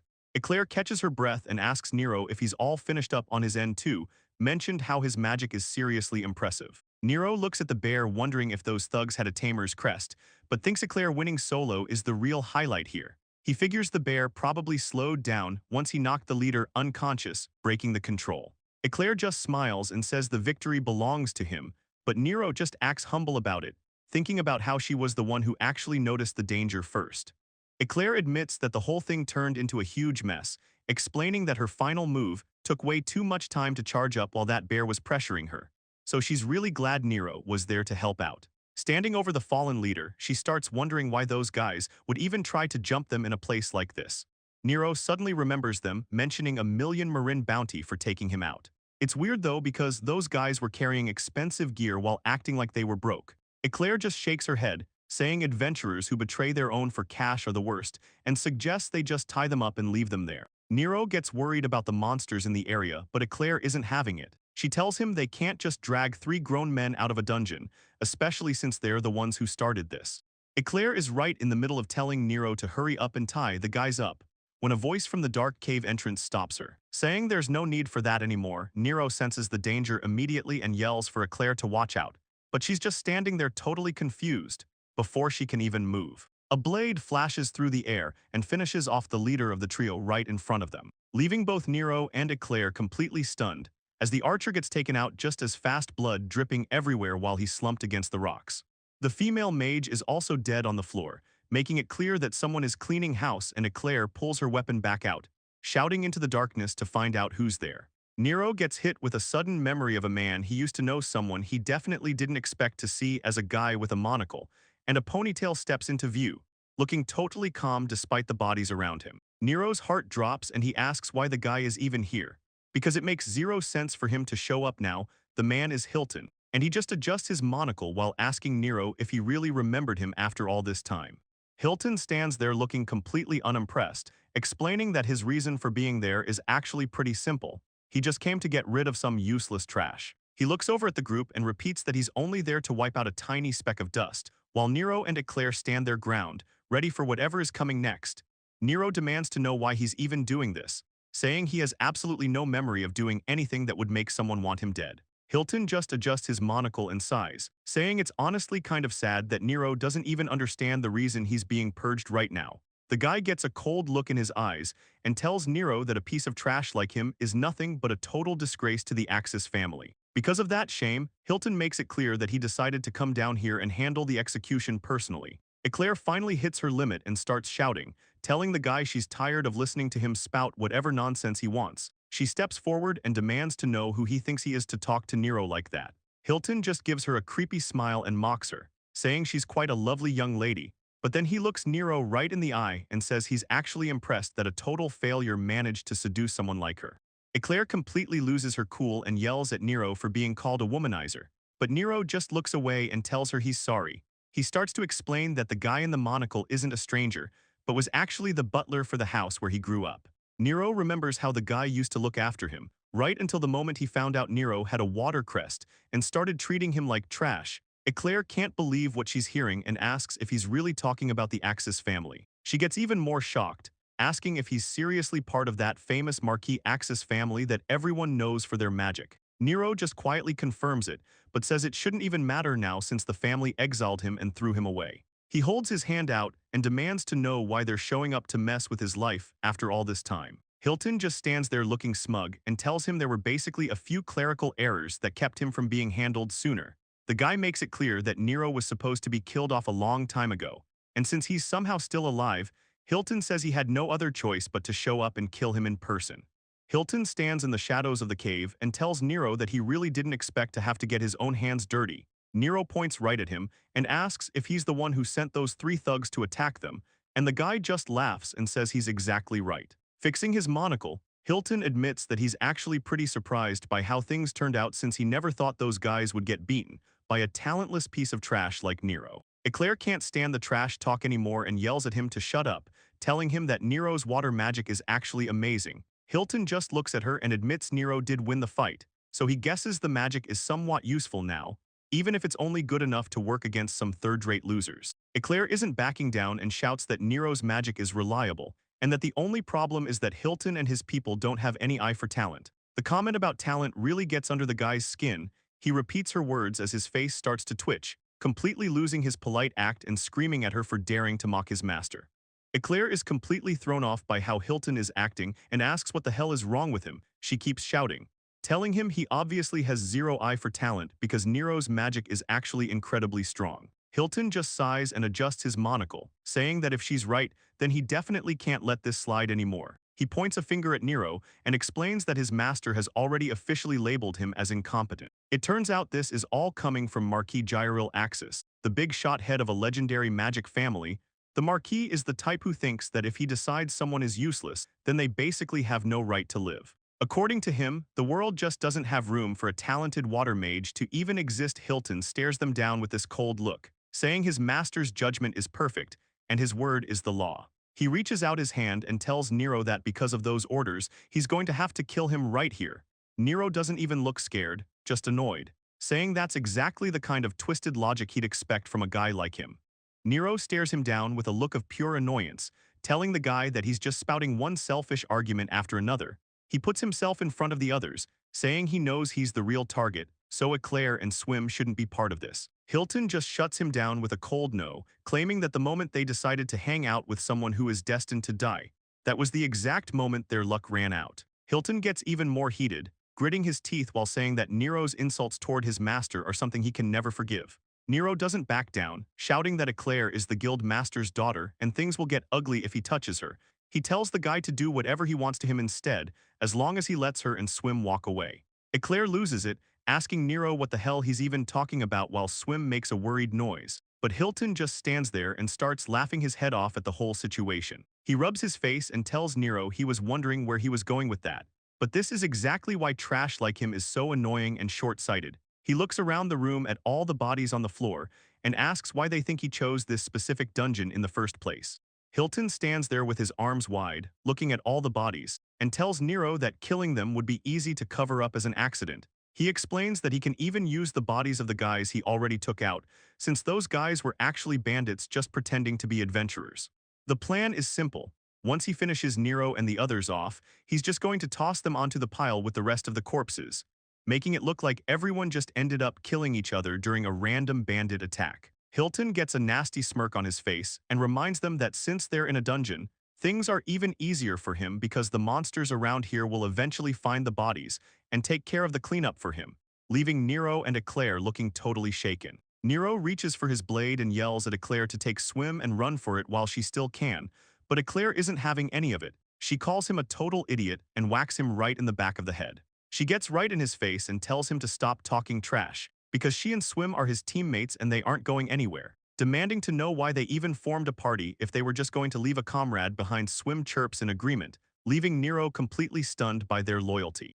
Nero barely has time to react when a spinning metal ring whistles right past his head.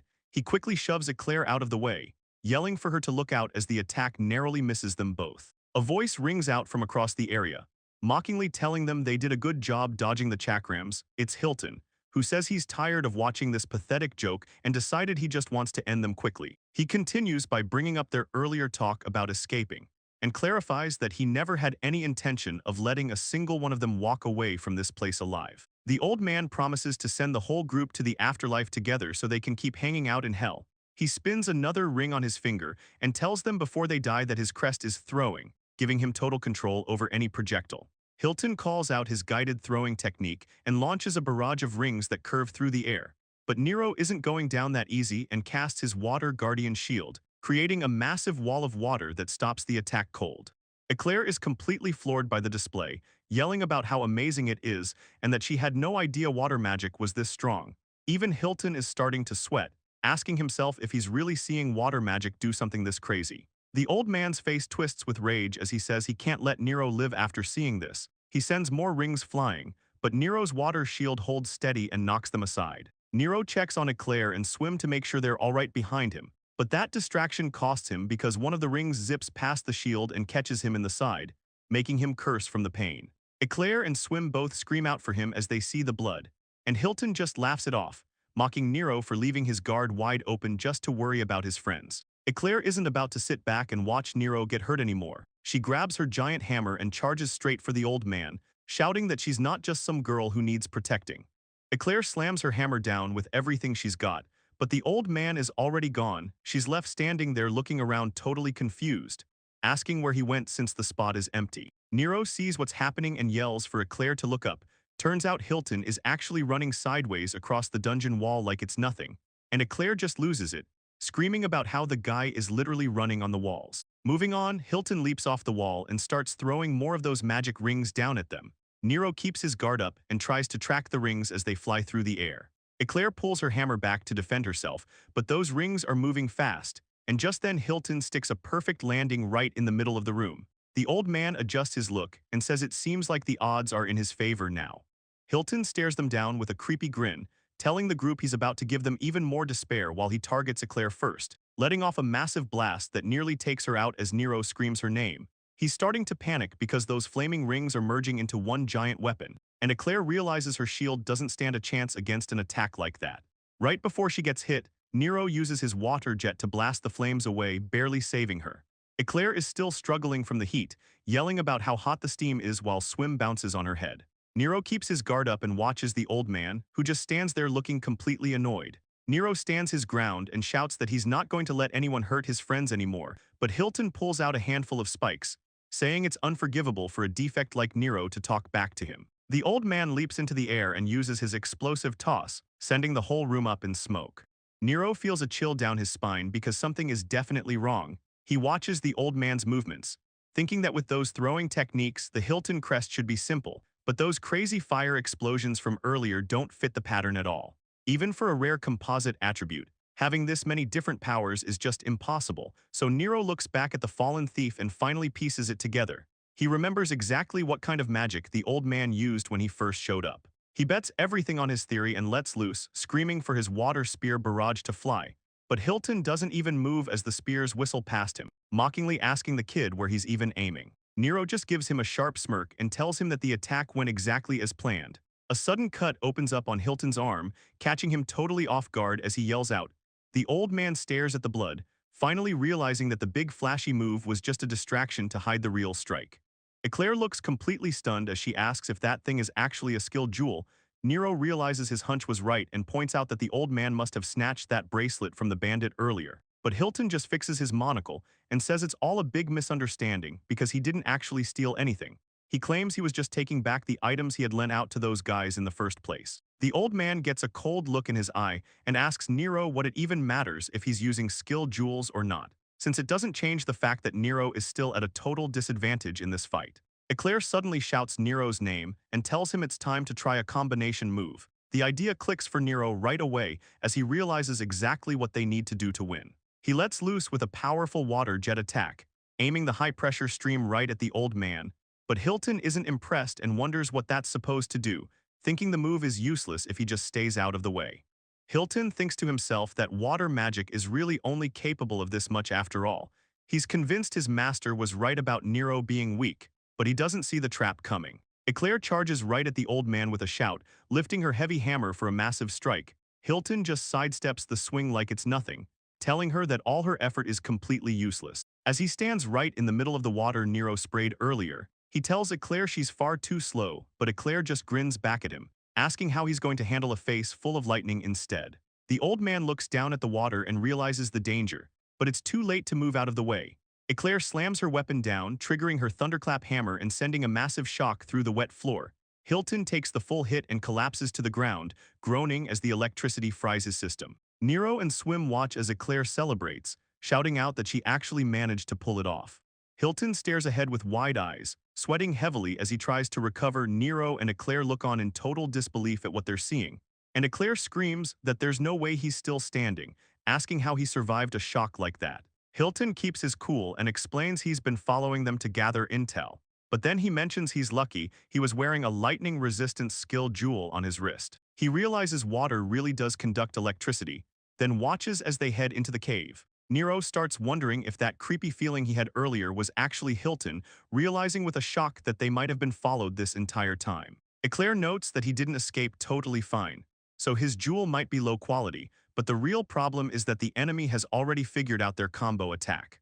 Hilton smirks and points out that the group made a massive mistake. His wrist jewel glows as he says the real problem was failing to finish him off with that last attack. He launches himself into the air. Nero quickly fires off his water pistol magic to stop him, but the guy is just a blur dodging every shot like it's nothing.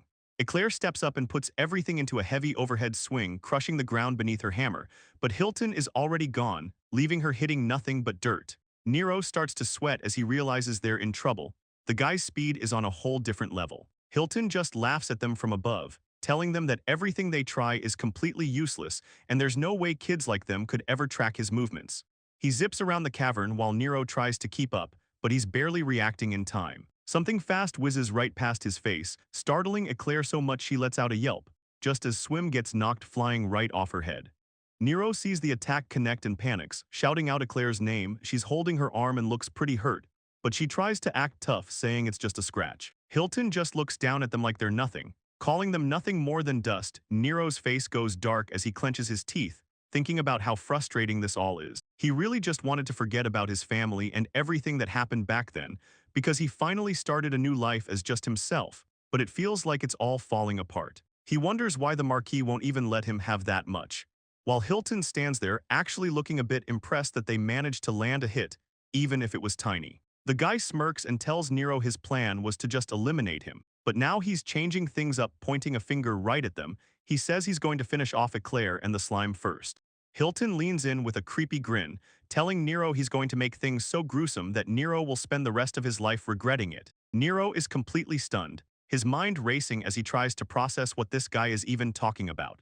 He grips his staff until his knuckles turn white, thinking about how his family selfishly threw him out, but he tells himself not to let this guy ruin things, because he finally found real friends and comrades he actually cares about. He tries to force himself to think of a way out, realizing that his acid rain magic could cover a big enough area to stop the threat.